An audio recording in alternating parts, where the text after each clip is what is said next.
Good morning. The House Energy Policy Committee will come to order. Mr. Clerk, please call the roll. Chairman Glenn. Here. Representatives Haupt. Here.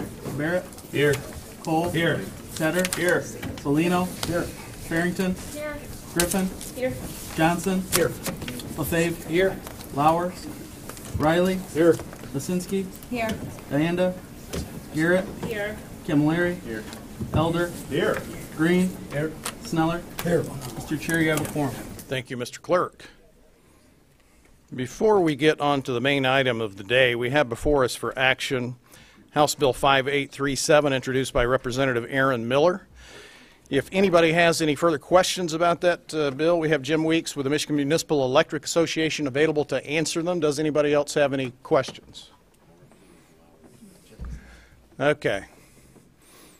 I know that Representative Lauer is going to be with us. I saw him. He had another meeting, but said he would be here quickly. So we will wait off on that. Members, just be prepared that when Representative Lauer is able to join us, we're going to vote on the introduction or the reporting of House Bill 5837 regarding out-of-state electrical providers being able to participate in-state cooperatives such as at South Bend in his district. The main issue before us today is Senate Bill 637 and House Bill, 637 and Senate Bill 894, the former by Senator Hugh and the latter by Senator Knopf. We're going to let me give you an overview of what's going to happen today. We're going to start off with a panel of, it looks like, 4 people who are going to come up together in favor of the legislation. Now, I've heard complaints from citizens over the years that the proponents of a bill get so much time, they get to go on forever and ever, et cetera, and then we're limited to only 2 minutes each. That's not going to happen today. We're going to have 4 people up in favor all at once, and we have what those who are concerned about this legislation have identified to me as being like their lead witness, a lady who has come all the way from Israel to testify. So I have said that she will get 30 to 45 minutes. And of course, it may go longer than that on both the panel and that first witness from the opposition, because in this committee, the purpose is to provide citizens an opportunity to testify. But the point of that is to educate the committee. So if committee members have questions, we let them ask their questions until they feel they have reached a position of comfort and understanding. We're going to go from now until 10:30, at which time this committee is going to recess. I'm told that anybody who wants to stay until the afternoon can do so in room 502, is that correct?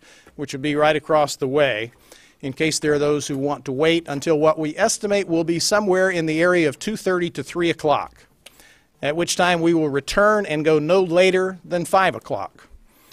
Because if we go after 5, that takes into account the sergeants at arms and others support staff who'd have to stay after 5. So we're going to do that. It is also my intention to hold at least one additional hearing after the recess.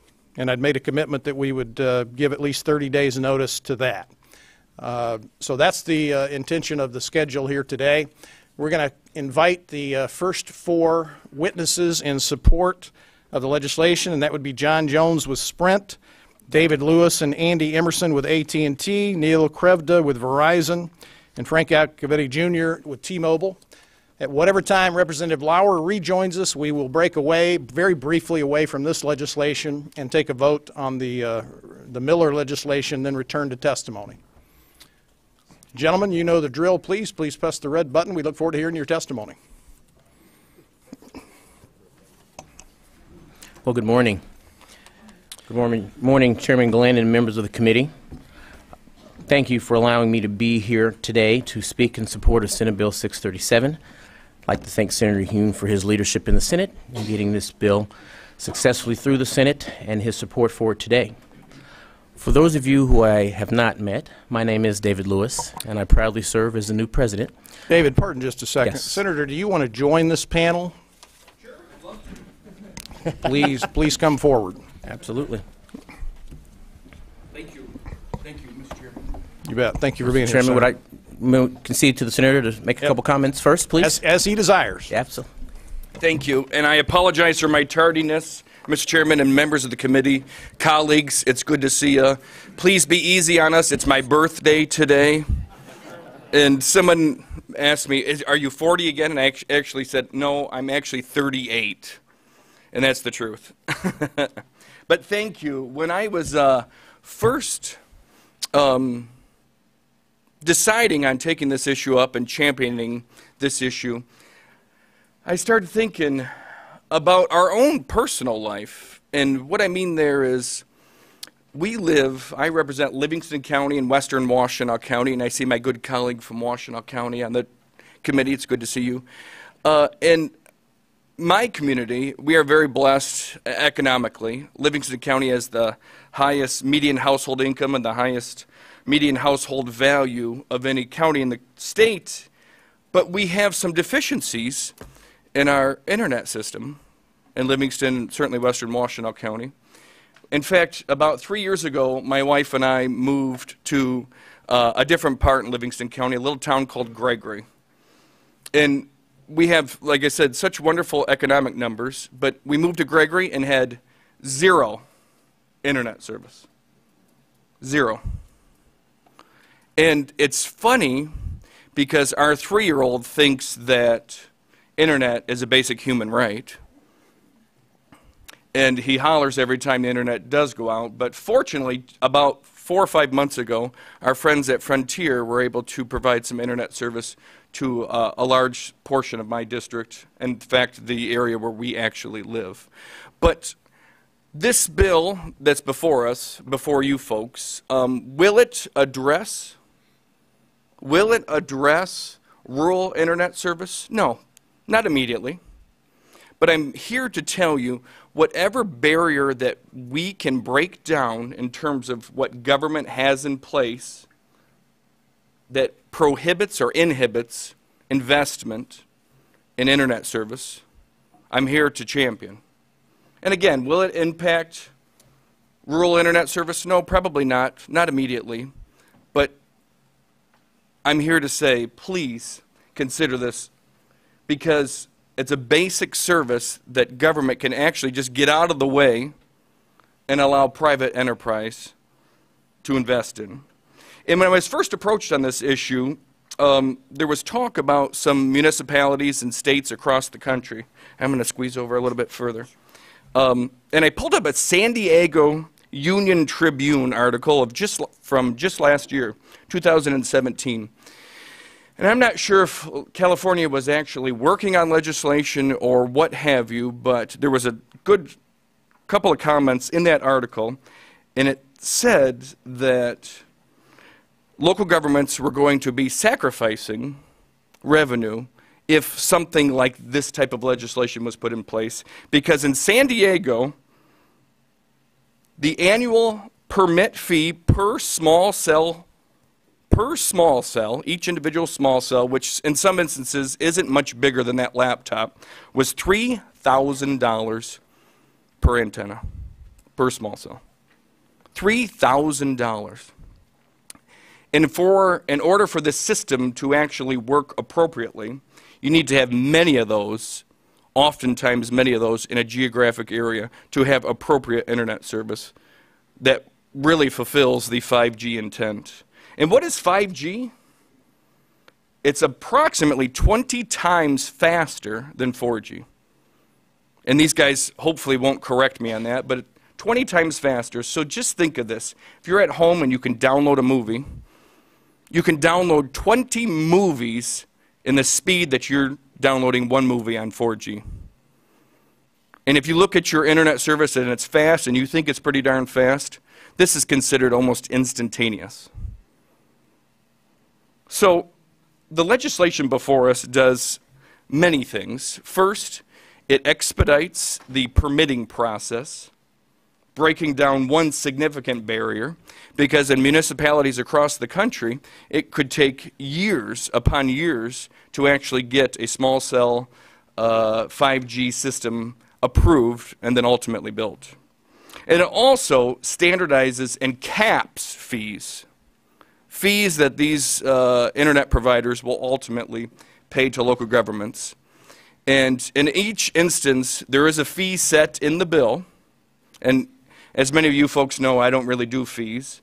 But in order for this investment to take place, there needs to be certainty. But again, there is a cap. So this, the legislation before you allows local governments to charge less than what is in the bill in terms of a set rate. So there are set rates, but again, the local governments can charge less. So I'm here before you to say thank you for your time, Mr. Chairman. I apologize for being a few minutes tardy. I'm certainly more than willing to answer questions, but the techies next to me certainly know the industry much better than I do. And it's kind of funny that I'm helping to champion a technology piece of legislation based on technology, because I just assume not even have a cell phone. But with that, I say thank you again, and this is going to be extremely important when we talk about autonomous vehicle motorization and motoring in the future, because this is almost an essential technology for the autonomous vehicle wave that's coming. So again, thank you, Mr. Chairman, thank you, colleagues, my friends, and I'll sit up here and answer questions if folks have. Senator, happy birthday. Thank you. And out of respect for your schedule, if members of the committee have questions of Senator Hune, would you like us to ask those now or wait until the end? So anybody got a question of Senator Hune? So, Senator, if you want to stay, you're certainly welcome, but we don't have any questions at this time. Great, thank you. Go ahead. Thank you, Mr. Chairman, and again, Senator Hune, thank you for your leadership, sir. At AT&T, we are proud to make investments in and driving innovation for Michigan's communications infrastructure. Senate Bill 637 is about both of those, investment and innovation. Wireless technology has dramatically changed the way we live and work. We now operate in an information and demand-driven economy where businesses and the customers they serve increasingly need and expect to be readily connected to one another, no matter where they are. Senate Bill 637 and the small cell technology it facilitates will grow and nurture this economy for the state of Michigan.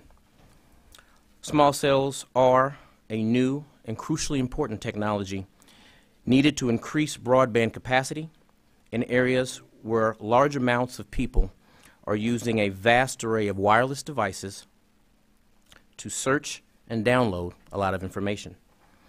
Small cell technology will also serve as a cornerstone, as was just stated, on the coming 5G networks that our devices will all use in the future.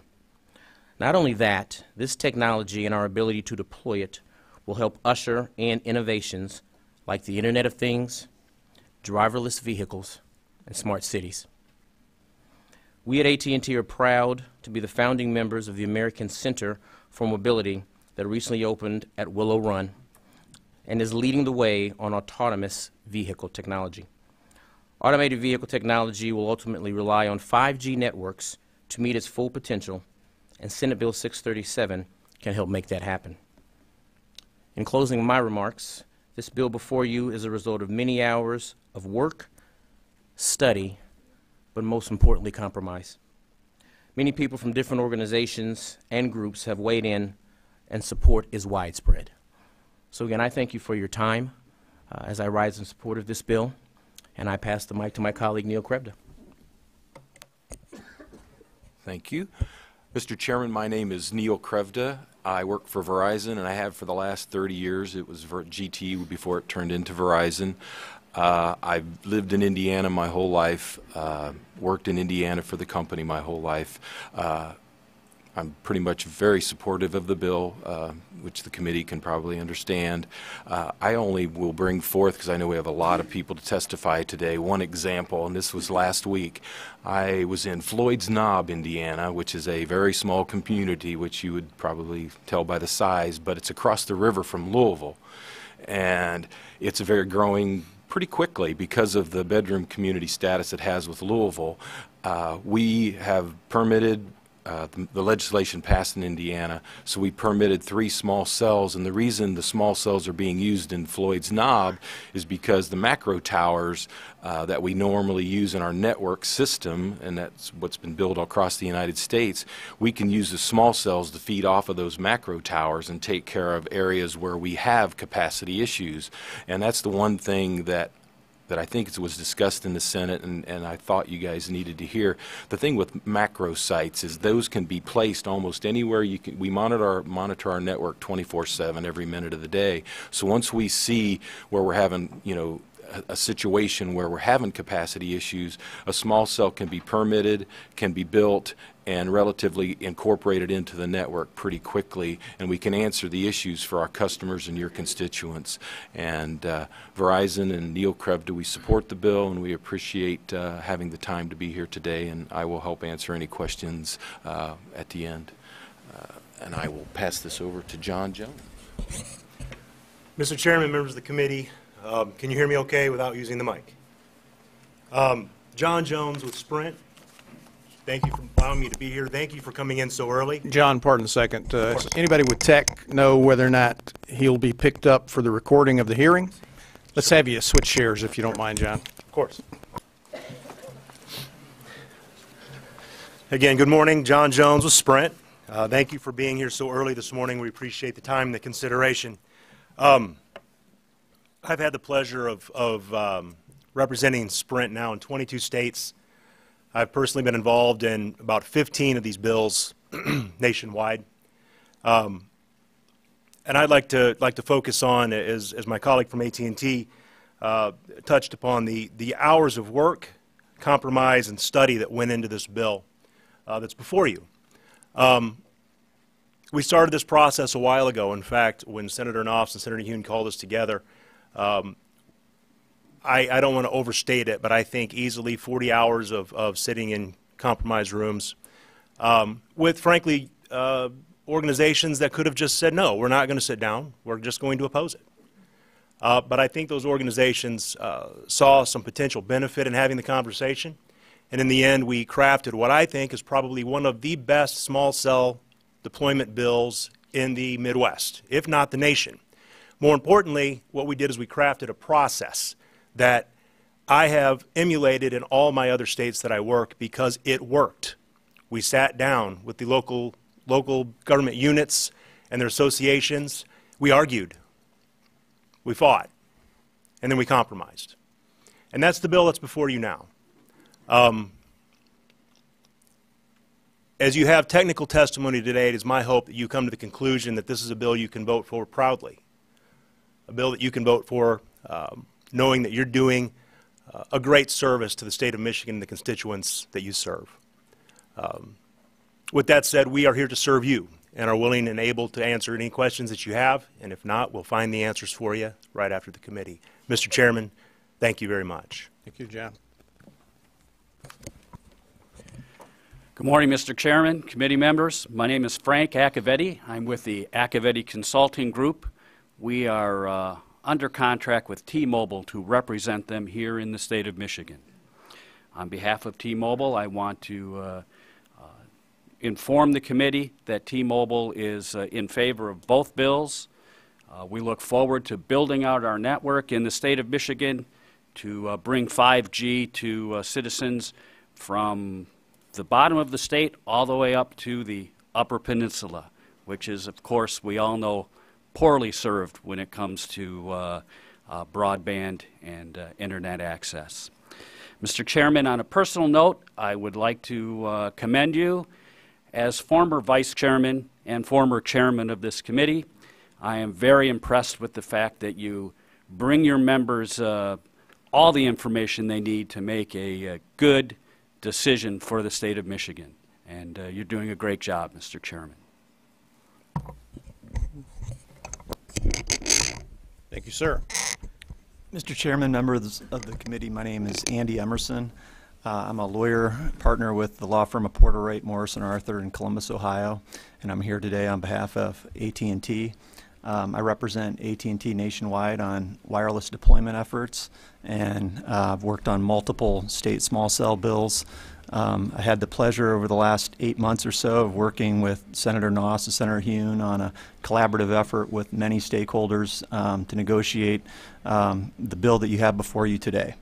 And it's the product of a lot of compromise, as you've heard. I'd like to give you some highlights from the bill, and when I'm done doing that, I'm happy to answer any questions about how the language in the bill operates, any concerns you might have about the language. So first of all, the bill provides a uniform process for fees. So there's an application fee of $200 for co-locations of small cell facilities. There's an application fee of $300 for a replacement of a pole or a new pole in the public right-of-way. There's rent of $30 for a co-location on an authority pole, and there's right-of-way access fees of $20 for a co-location and $125 to place a new pole in the public right-of-way. There's a uniform process for permitting, which is very important to encourage investment in the state. It sets straight timelines, deemed granted timelines of 60 days for a co-location and 90 days for a new pole. Both of those deadlines are subject to potentially 30 additional days, depending on whether or not there's another application that's pending before the authority, or if there's any reason the authority would like an additional 15 days that's provided in that timeline. A big product of the negotiation was the addition of tools for authorities to protect the aesthetics of their right-of-way. So there's language in here that allows spacing requirements to avoid pole clusters. There's language in the bill that allows the local authority to promulgate local design guidelines in historic downtown and residential districts. There's language in the bill that provides the ability to suggest alternative locations. So an example of that is if an applicant wants to put in a new pole in public right-of-way, the authority can suggest a location within 75 feet of the proposed location. There's language in here that requires the applicant to actually have the site operational within 1 year. There are height restrictions in the bill. So to qualify for a permitted use under this, you need to have, for a new pole, it needs to be under 40 feet above ground level. For a co-location of a new wireless facility on an existing structure, it can be no higher than 5 feet above the existing structure.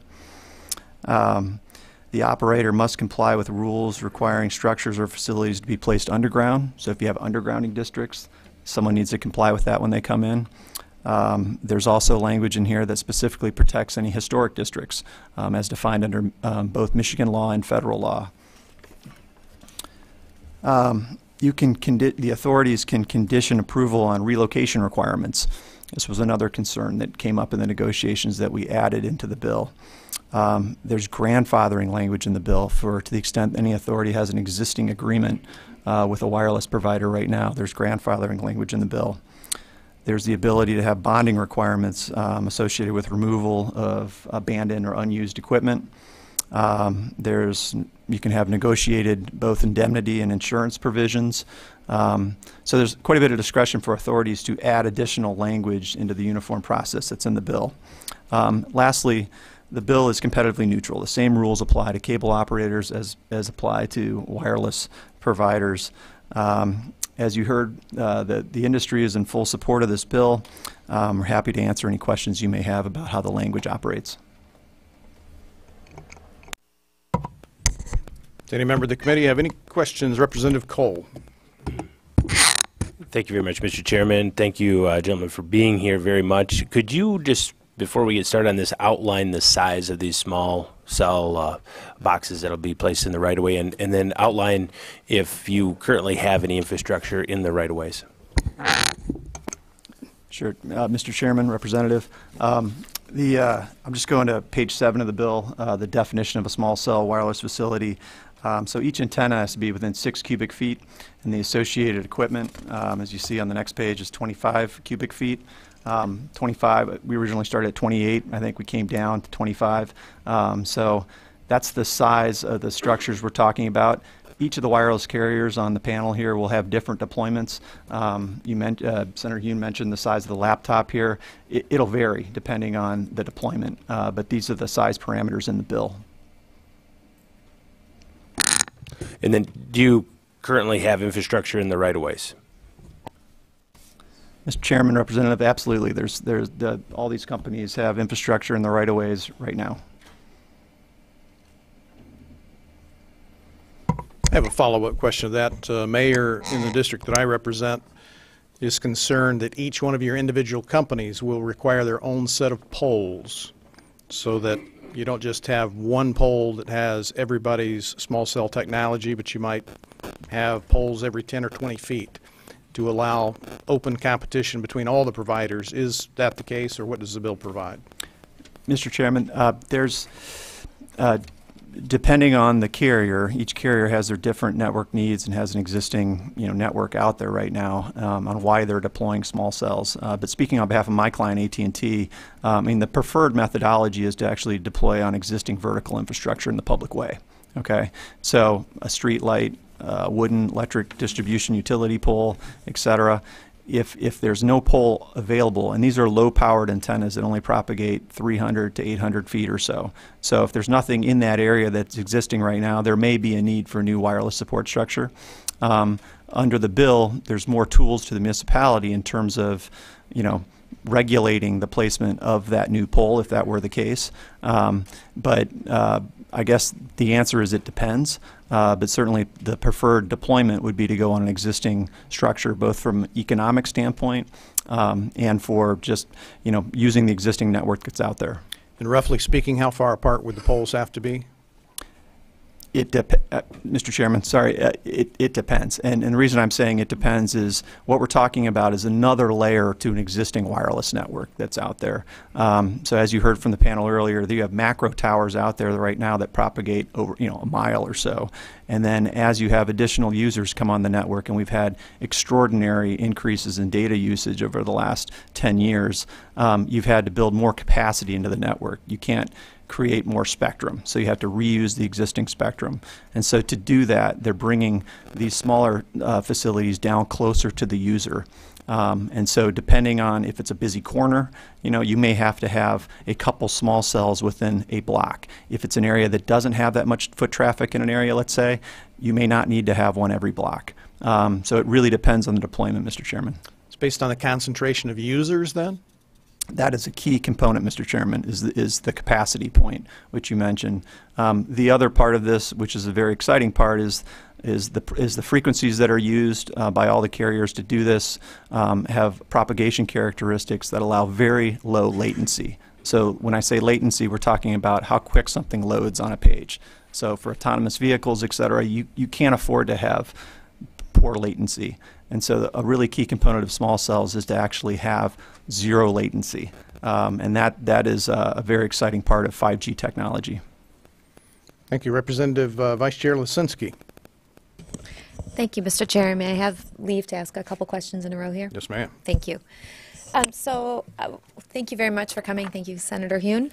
And I wanted to reiterate one of the points that Senator Hune made very clear, which was that the intent of this bill was not to expand access, or would not result in expanded access to internet in our rural areas or in our unserved areas, correct?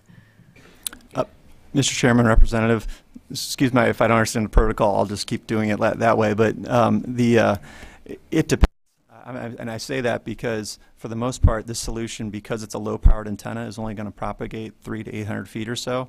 But you'd be surprised. There are instances based on geography where something may be in a traditionally rural area. If it's an intersection or something off a highway and there's a gas station, et cetera, there may be a deployment for a small cell that we're not anticipating. But I think as a general matter, it is accurate that this is not an immediate solution for rural broadband. So when I look at entire townships in my district that are unserved, completely unserved, this is not a solution for them. And the reason I'm making this point is because there was a packet of letters of support that were given to us, from a broad swath of Michigan. But my concern is that in about a half a dozen, 4 or 5 6 of them is the statement that we are writing in support of this bill to expand access to high-speed wireless technology in rural Michigan. And so that just offers me a little bit of concern that that's coming from some of our agricultural industry and supporters, and that they have that impression. So I just want to make sure that we don't leave here with the impression that if you're in an entirely unserved township or county, that this is going to make a material difference to your service. So I just want to make sure that that is clear. My next question is along, I've got a couple questions from, just like the chair had questions from his local mayors, from city managers in my district, about the issue of access in terms of equity. And the idea that when we're focused so much on enhancing service versus expanding service, that we are growing further that digital divide. And so how would this, in urban areas, close the equity gap, the digital access and equity gap? Mr. Chairman, Representative, I think you could have scenarios in an urban setting where certain parts of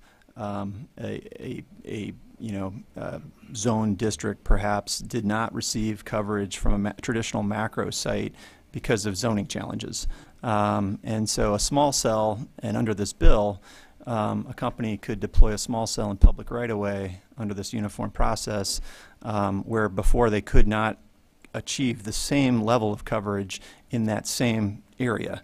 So you could have scenarios like that where absolutely there could be urban areas that currently don't have, let's say, 4G LTE speeds, which under this bill could receive a small cell that would provide not only 4G LTE speeds but 5G in the future. And as I look across the state, particularly in our urban areas, the digital divide tends to be along socioeconomic means. And so what I see there is sometimes folks aren't able to afford a monthly subscription, and so they're much more phone dependent. They use that one subscription on their phone to do a lot of things. So that was one place that I actually saw this closing the digital divide when we look at socioeconomic and folks who are cell phone dependent and don't also have a second home cable or internet.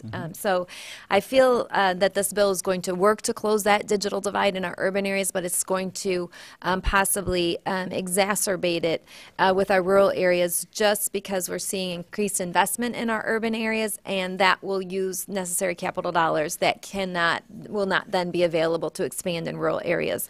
So as folks have known, if this bill is in front of Energy, but on Communications and Technology Committee, which is where I also sit, that is the point that we're continually working there.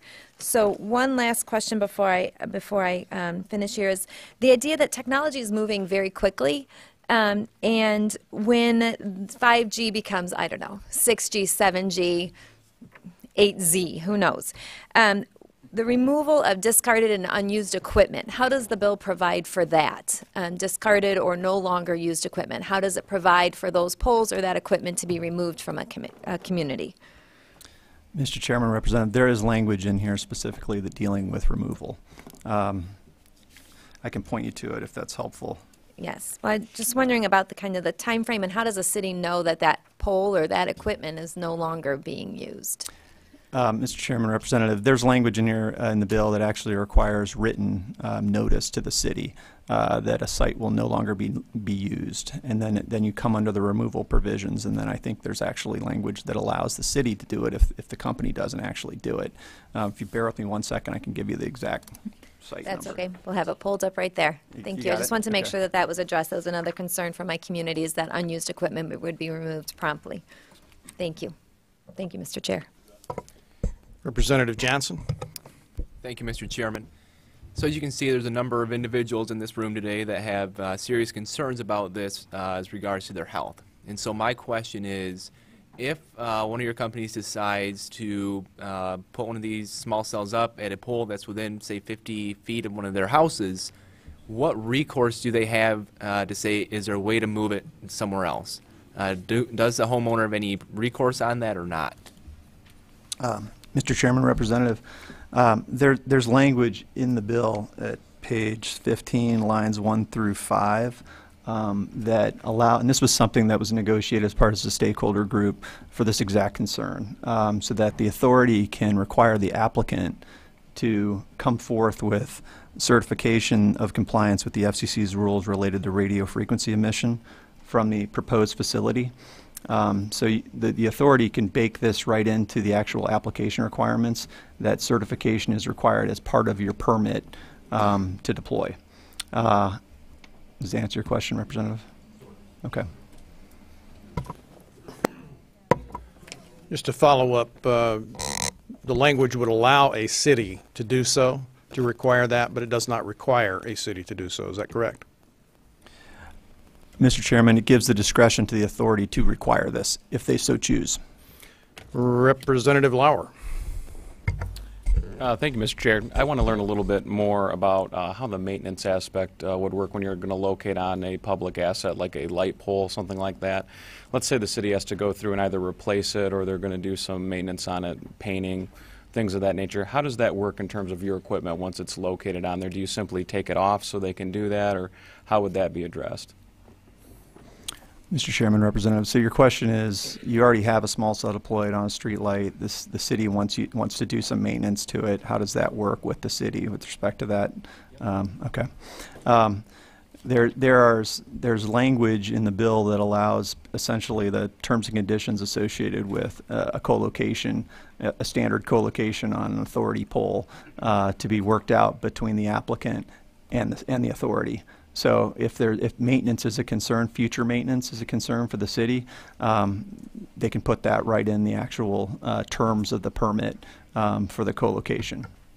So there's nothing that would restrict their ability to require some language in there that would say you'd move your assets while they were, basically refurbishing the light pole and then put it back on, things of that nature. That's right, Mr. Chairman, Representative.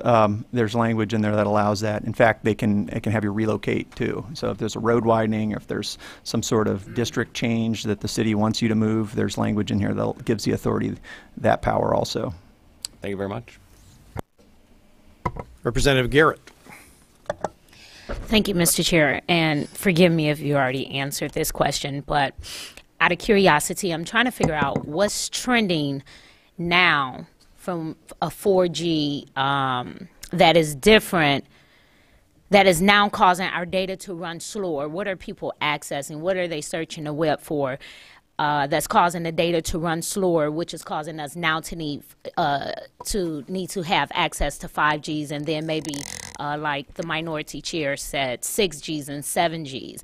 What's trending? Can you explain that? And then also, could you just tell us what are some of the issues in regards to zoning?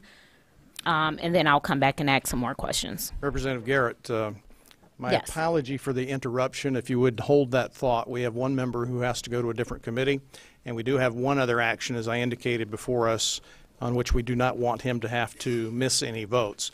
Also, Vice Chair Houck makes a motion that we approve the minutes of the last meeting without objection, so ordered. I will entertain a motion at this time to report House Bill 5837 to the floor. No, not this bill. Not this bill. This is the bill referencing electrical co-ops across state lines. I will entertain a motion to move 5837. Representative Johnson so moves. Mr. Clerk, if you would please call the roll. Chairman Glenn? Yes. Representatives Houck? Yes. Barrett? Yes. Cole? Yes. Tedder? Yes. Bellino? Yes. Farrington? Yes. Griffin? Yes. Johnson? Yes. LaFave? Yes. Lauer? Yes. Riley? Yes. Lisinski? Yes. Dianda? Garrett? Yes. Camilleri? Yes. Elder? Yes. Green? Yes. Sneller? Yes. Mr. Chair, you have 18 yeas, 0 nays, and 0 pass. Thank you, Mr. Clerk, and my apology again, Representative Garrett. And, sir, if you would now respond as you wish to Representative Garrett's question. Sure. Mr. Chairman, Representative, good question. There's been a huge increase in mobile data minutes. So this is people streaming video on their mobile devices. And just like the Vice Chair mentioned, people rely on their phones more than ever to do things now. It's a replacement for typically what we used to do at our homes. And so this increase in mobile data usage has caused this capacity crunch. And as I mentioned briefly earlier, you can't create more spectrum. It's a finite resource. And so you have mobile data minutes going up You have more people on flat rate plans going up, and you have limited spectrum, and so you have something, you need something to do to deal with our customers and your constituents' needs. That's what's driving this. In terms of your second question, Representative, about zoning, the key thing for everyone to understand about this bill is we're talking about a permitted use in public right-of-way. If you're outside of the public right-of-way, you're going to go through any traditional zoning procedure that the local authority may have. So I think that answers your question, but please let me know if it doesn't. One follow-up, Mr. Chair. So provide me with some reasons authorities have indicated in preventing why they would like to prevent small cells in their jurisdictions. Mr. Chairman, Representative, it's not so much that they're preventing that people come out with a notion of I don't want small cells in my jurisdiction. I think the best way to look at it in terms of a state policy perspective is what can the state do to encourage this investment in the state? And having a uniform process and a uniform fee structure is extremely useful for encouraging that investment. And here's why. If not, you're negotiating separate terms and conditions with every single different authority that you're stepping in front of. That takes time, that takes money. It's not a good way to push out new technology in the state. And so the practical component of that is it's purely a timing component. It takes forever to do these things. And I say that based on experience. It takes a lot of time to negotiate these. And then you end up with a permit by permit type analysis, which it's no way to deploy make a major network investment in a state. Thank you, Mr. Chair.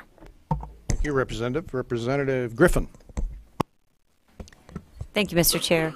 And thank you, gentlemen, for coming today. I certainly appreciate your testimony. And first, a question that sort of piggybacks on Representative Lauer's question about the co-location in the polls. So am I right in saying that there are going to be situations eventually where perhaps the different companies would be cooperating together and there could be co-location of more than one company on a pole, or no?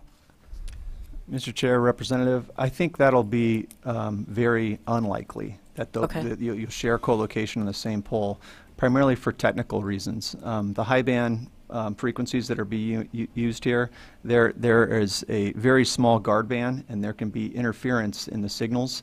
And you're talking also about equipment going on the same, these are small pieces of equipment, but there's only so much space if we're capping it at 40 feet right now for a new pole, for instance, where before you know it, you're going to have, if you have multiple carriers coming down that pole, it's just not practical to have several deployments on the same pole.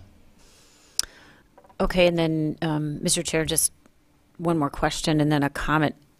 Thank you. So could you tell me right now, how are the signal boosters being used right now? For example, sports stadium. What examples can you give us that help us understand what that looks like and how it's already being used? And then I think that might also help everyone understand where it's going and how it will help. Could you do that? Mr. Chairman, Representative, I think a good example is a sports stadium, like you just mentioned, where I think the appropriate way to think about it is a distributed antenna system where you'd have multiple antennas throughout a stadium.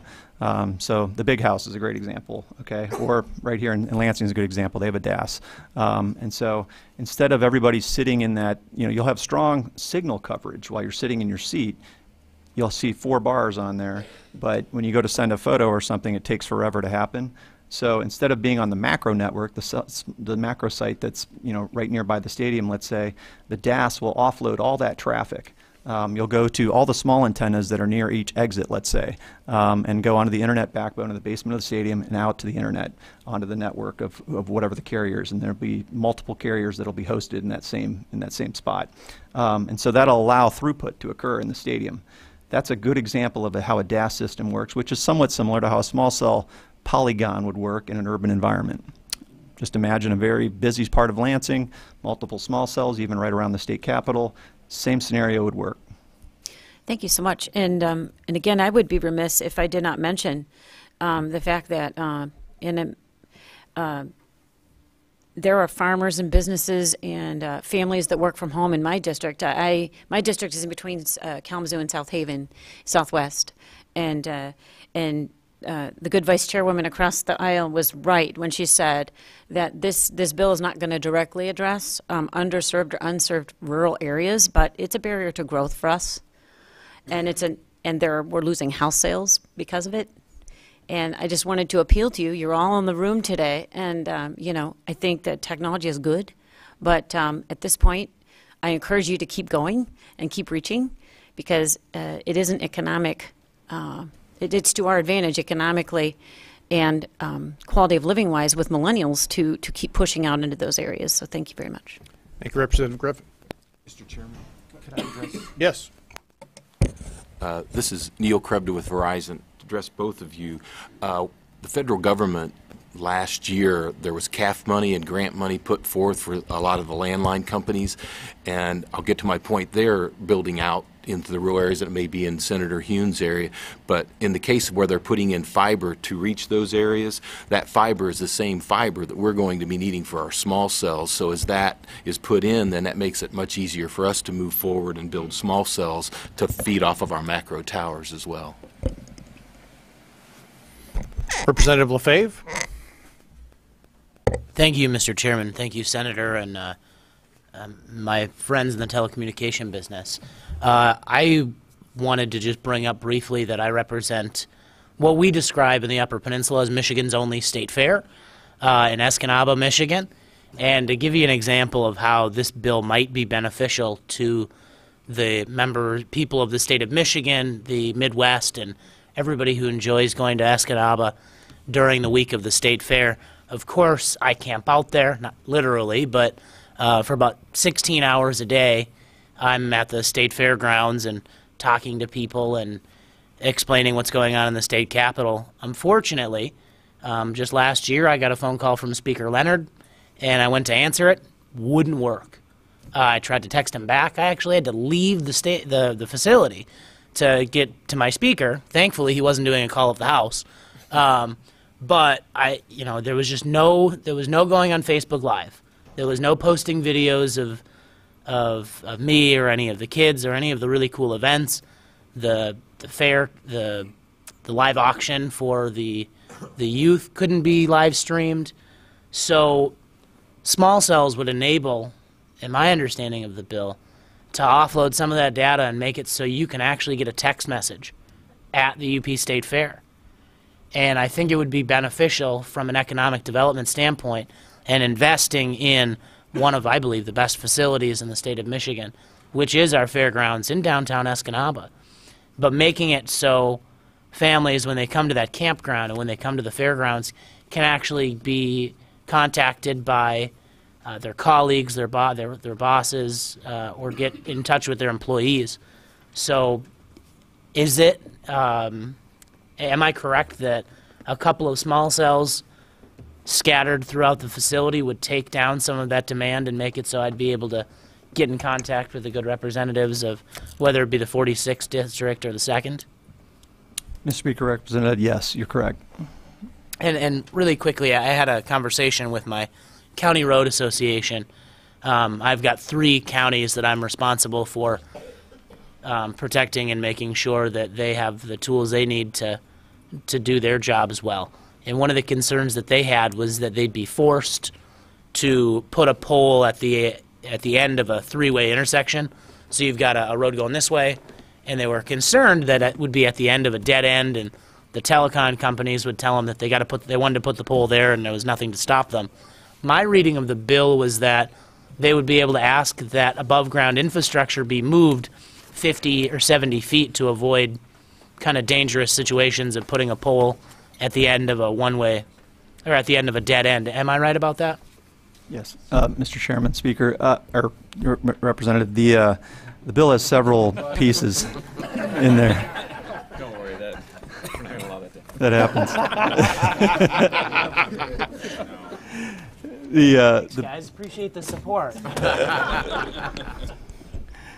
The bill has several examples of where that. First of all, the basis of a denial. So an authority can deny a permit request if there's a public safety issue, and sight lines, any work in the right of way, those sorts of things are a part of the basis of denial.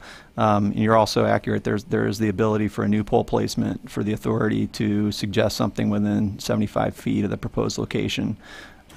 So there's a couple. The other thing too is these bills also each permit requires a work permit also to go out. So to the extent you're in the public right of way and you need to pull an encroachment permit to go do something, there's another layer of protection for the authority in terms of the work that's actually going to be done in the public right of way.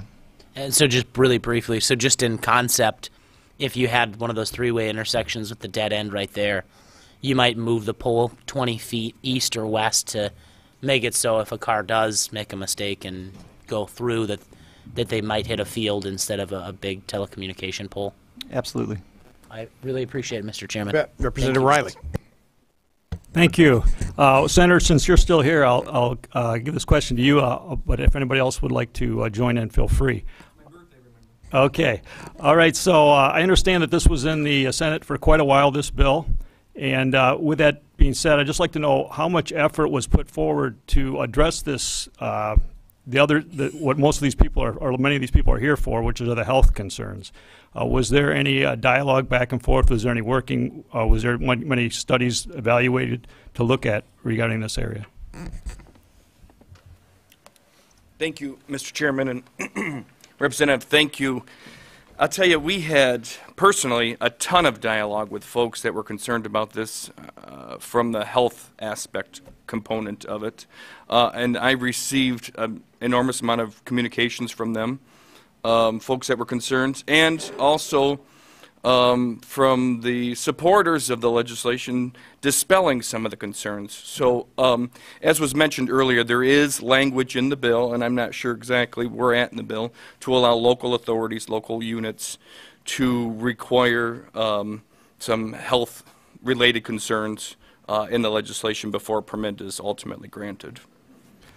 Was there any evaluation of the studies that that was put forth from the other side? Like, I mean, as you know, being in there that long, I'm just trying to figure out: did you have experts evaluate the data that from the other side to see if this was credible or not?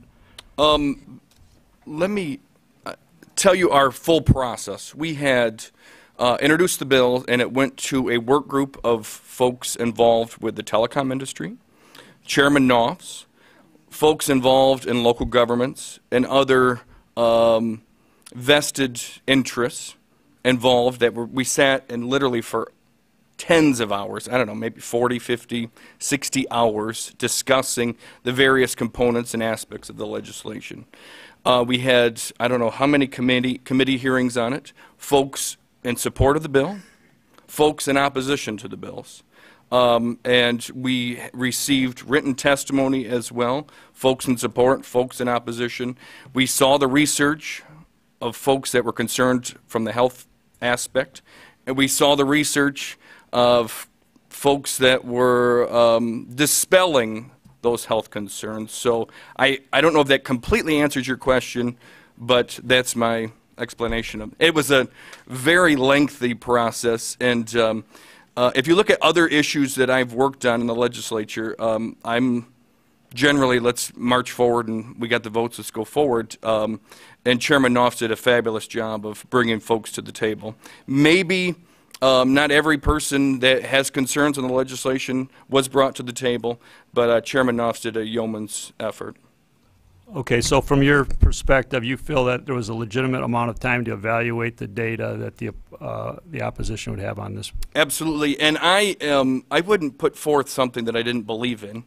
And I'll tell you, as I mentioned earlier, and it's been commented several times amongst the panel here, this is truly an economic development issue. Our 3-year-old, again at home, is outraged when we pull out the driveway and he's not able to access Wi-Fi.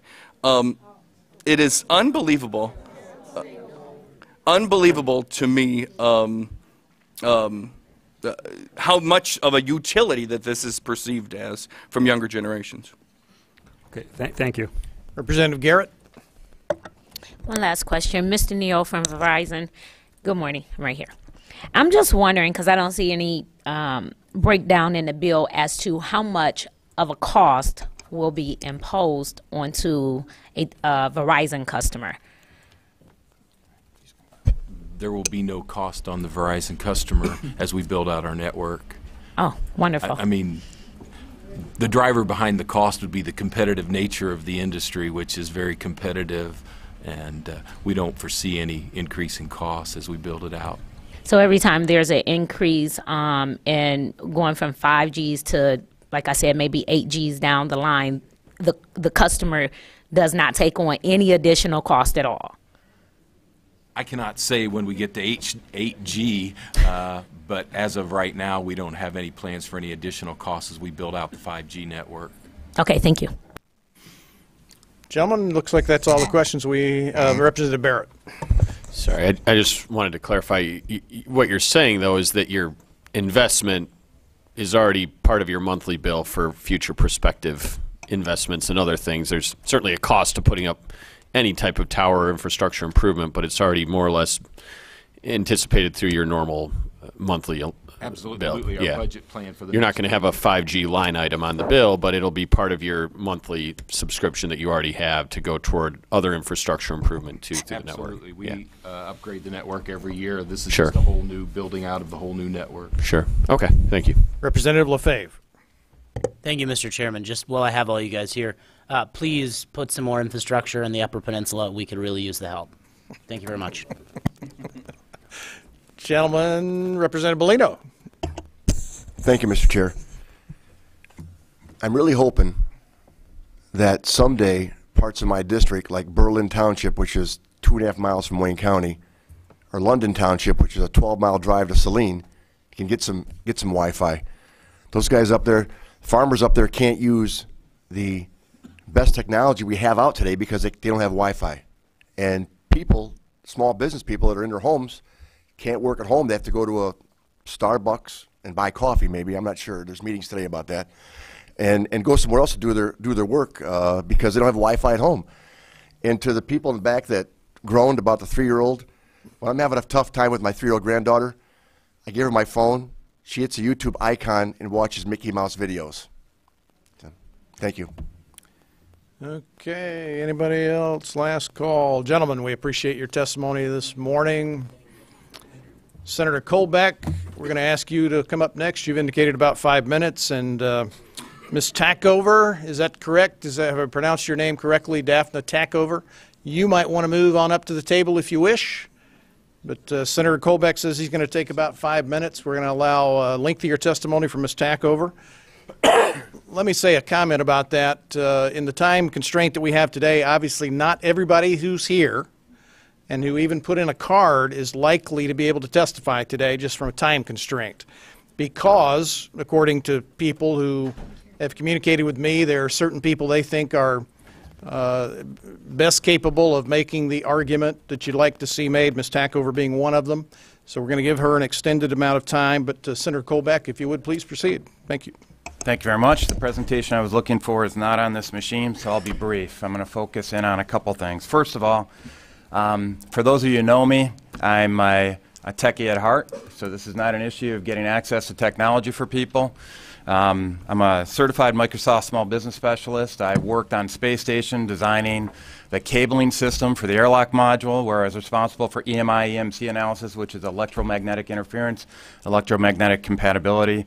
This is not a foreign subject to me, but I do want to address some of the concerns that I've heard in some of the testimony today and some of the questioning, because there seems to be a couple false Easter eggs being put out there right now. I want to make sure we dispel that right off the gate. Number one, a lot of people apparently have been told that this is something that's going to help out with rural broadband, and I think one of the testimony, and to Senator Hune's credit, he identified that this is not going to help with rural broadband deployment at all. And believe me, as somebody who's been traveling all across the state, I realize the issue with getting a good cell and keeping a conversation going.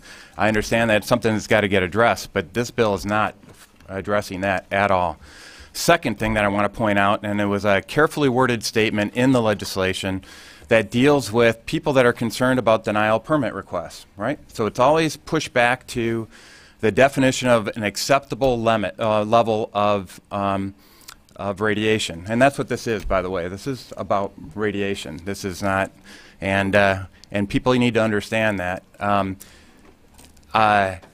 What they will do on that denial of permit request, they'll point back to an FCC acceptable threshold for radiation levels.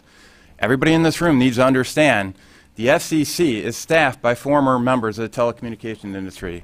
They are effectively indemnified against adverse health impact lawsuits when the acceptable limits are higher than the limits actually shown to show harmful health effects. And I just want to dwell a little bit on some of those harmful health effects, if I could. Number one, we need to understand that we're all concerned about environmental impacts around PFAS and around lead in the water, all that kind of stuff. The health impacts associated with wireless radiation, when you actually read the laundry list of adverse health impacts, they're much more significant than even PFAS and what you see with the with lead in the water system. We're talking about carcinogenic effects due to tumors. We're talking about issues with DNA replication, which can lead to adverse issues in regard that part of the mechanism for leading to the carcinogenic effects, but also dealing with things, there's been ties to autism and other impacts as well on it that I just encourage people to take a look at.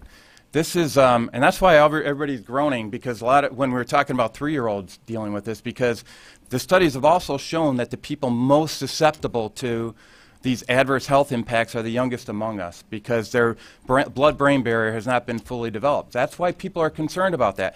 I know there's a convenience issue. I'm addicted to this stuff myself, right? This is an issue where I love the convenience of having wireless access. But I also know that in Article 4, Section 51 of our Michigan Constitution, our primary concern is supposed to be the health of our citizens. That is supposed to be the primary concern. And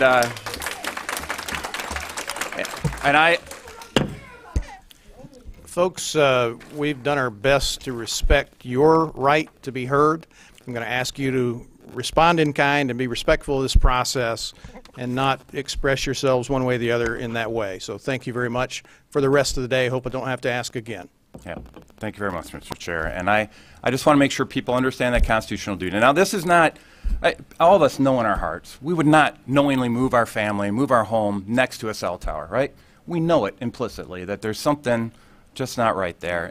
The fact is that there have been studies talking about cell phone usage, and this is $20 million study by the federal government because they wanted to make sure absolutely beyond a reasonable doubt that they knew exactly what was happening with cell phone technology and cell phone usage.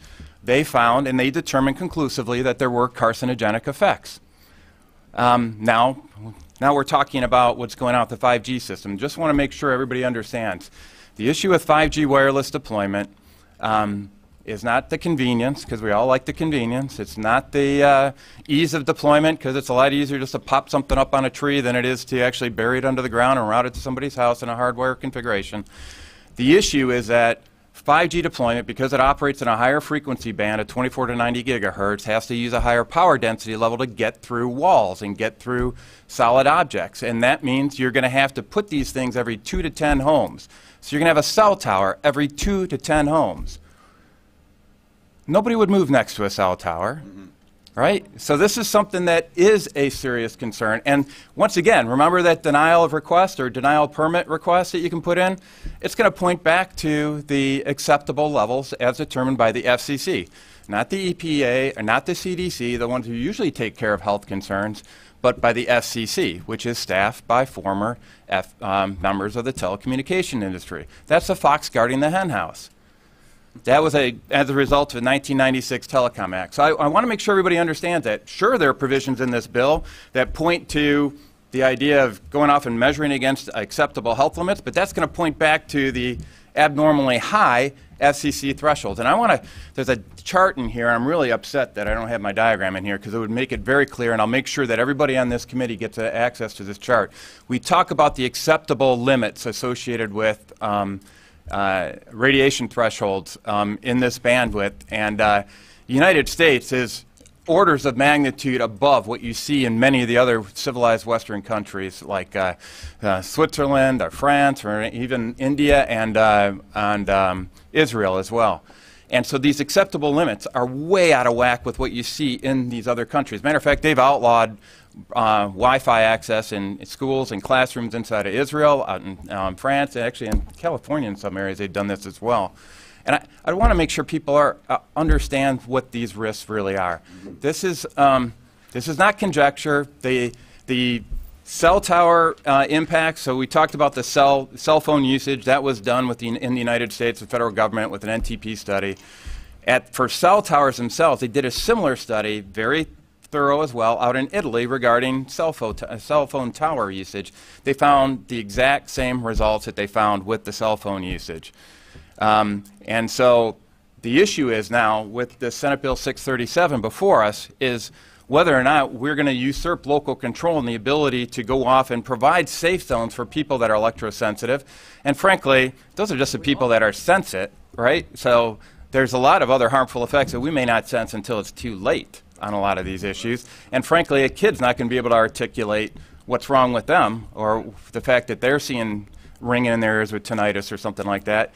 The issue is, we've got, as legislators, and I'm not saying do away with all technology. There are ways of going off and getting the Internet of Things. You hardwire this stuff, and there are no issues. Actually, the performance is even better. So as we go forward, I just want to make sure that we provide at the onset right now, as all this stuff comes through and we're starting to learn more and more about the harmful effects of this radiation, we need to make sure that we protect the fundamental right for people to be safe, like we're talking about in Article 4, Section 51. And that means that this bill right now, which essentially usurps that authority and allows utilities to place these devices in any public right-of-way that's out there, which could be as close as 20, 50 feet from somebody's home, we need to make sure that we protect the ability of some people to petition against that, and local municipalities saying, no, not in our area. We're going to be a Wi-Fi radiation-free zone, if you will, to protect the citizens in that area. As we go forward, we want to make sure that everybody gets communicated on what are these adverse health impacts, and we can do even more studies specific to the frequencies that are found in the 5G range here. But I want to make sure we understand the fact is the science has been settled on this. There are carcinogenic effects associated with cell phone towers and with cell phone usage. Matter of fact, if you actually read the fine print on every cell phone that you actually get, they actually talk about this. How many people here actually read that? That's the same thing with the fine print on this bill. I encourage everybody to oppose this legislation and just really try to honor our Article 4, Section 51 responsibilities as representatives of the people. Thank you for your Thank you, time. Senator. Any questions for Senator Kolbeck? It appears there are not. I'm sorry, Vice Chair Lisinski. Thank you, Senator Kolbeck. So you spoke a couple times about being concerned that if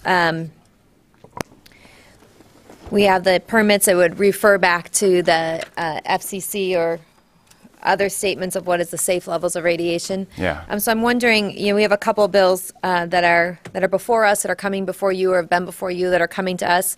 Do you also then oppose the no stricter than federal rule, where we would be limiting our ability to issue regulations in the state of Michigan that are stricter Oh, in this than case, federal? in particular, It wouldn't be in this case. The bill covers all cases. Would you be in support or opposition? Vice Chair, I'm questioning the relevance of the question since it. Well, it seems to be that, as we're looking at this, if what we're saying is in this instance, we want to be able to regulate health effects. I understand the political point. I'm wondering what the relevance is. I understand the political point, questioning the relevance to this discussion before us. I'm asking if we want to start parsing out I understand the political effects. point. Yeah. I'm questioning the relevance to the discussion before Do you us. want me to answer your question about the relevance? I think that's what I was just stating was the relevance I to guess this. what I'm saying as chair is I don't think it's relevant. All right. Any other questions from the committee?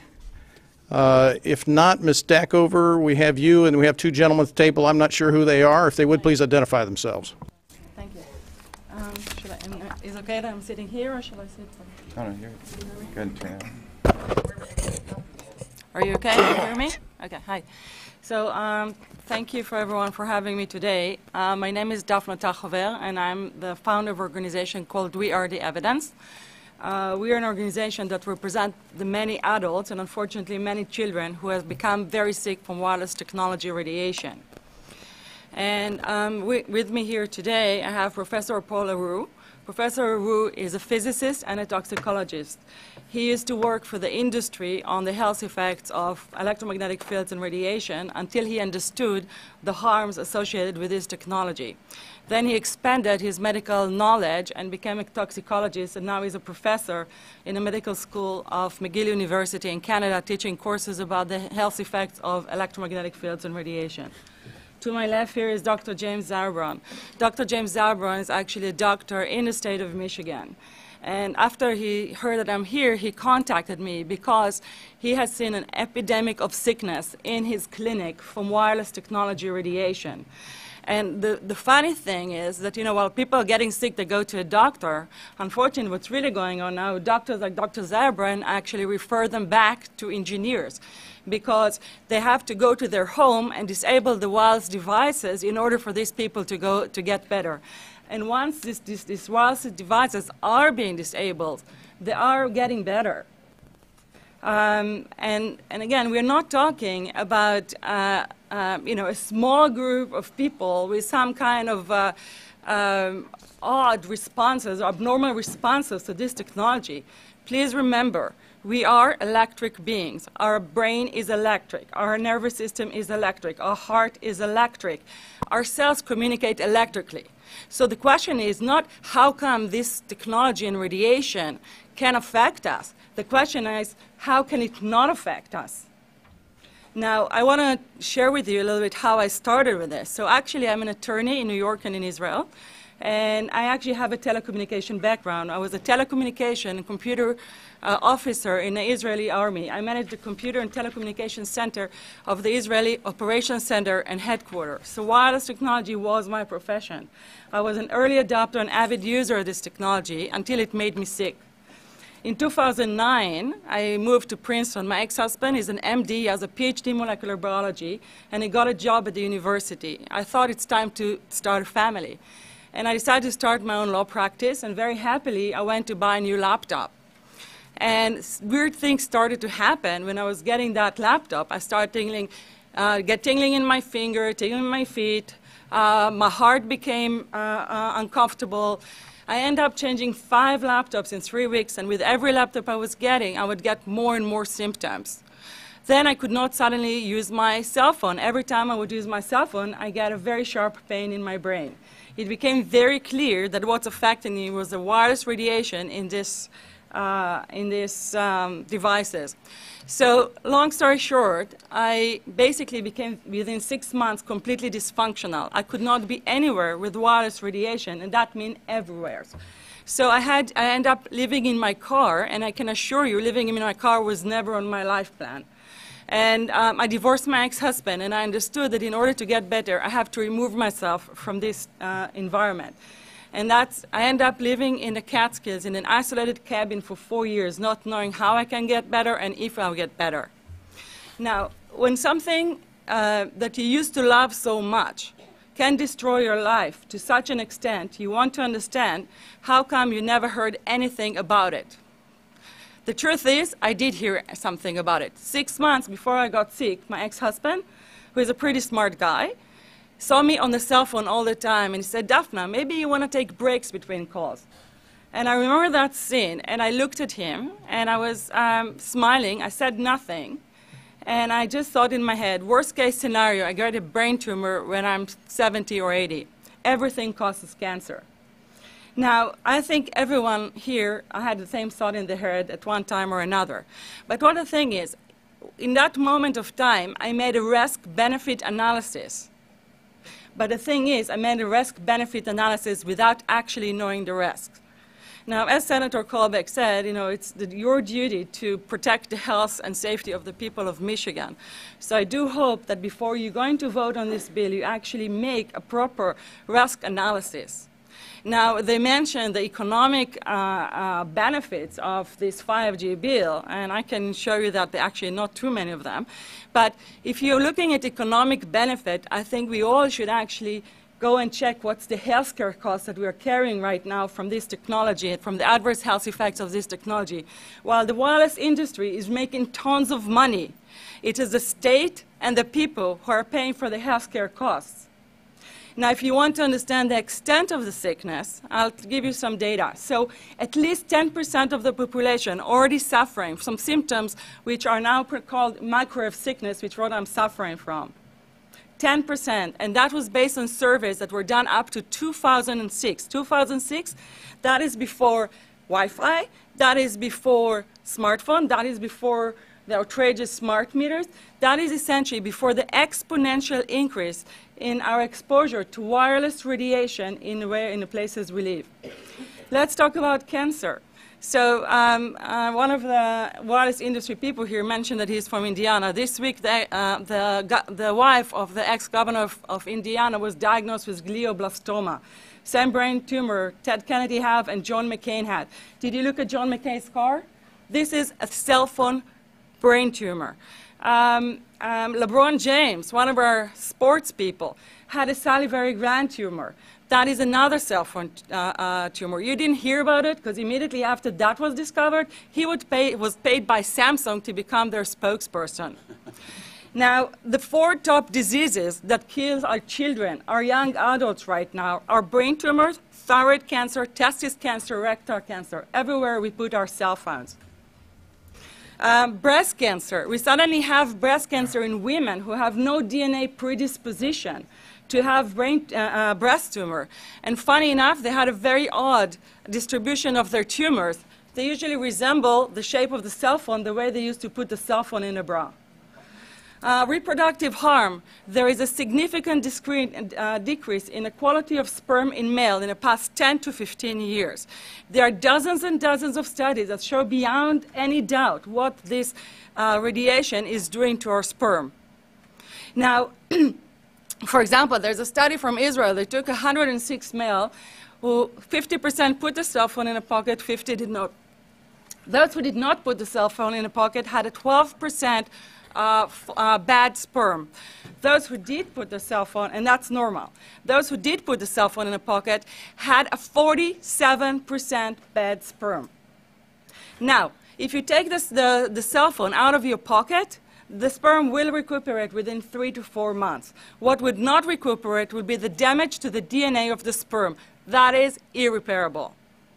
Let's talk about autism. In the past 10 years, we had the rates of autism tripled. There's a study that was done by Professor Martha Herbert from Harvard University, MD, PhD. She's one of the world's biggest experts on autism. In 2013, she decided to check whether there's possible correlation between this radiation and autism.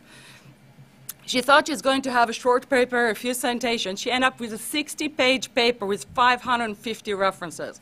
Now, there was no one study that showed, yes, this radiation is causing autism.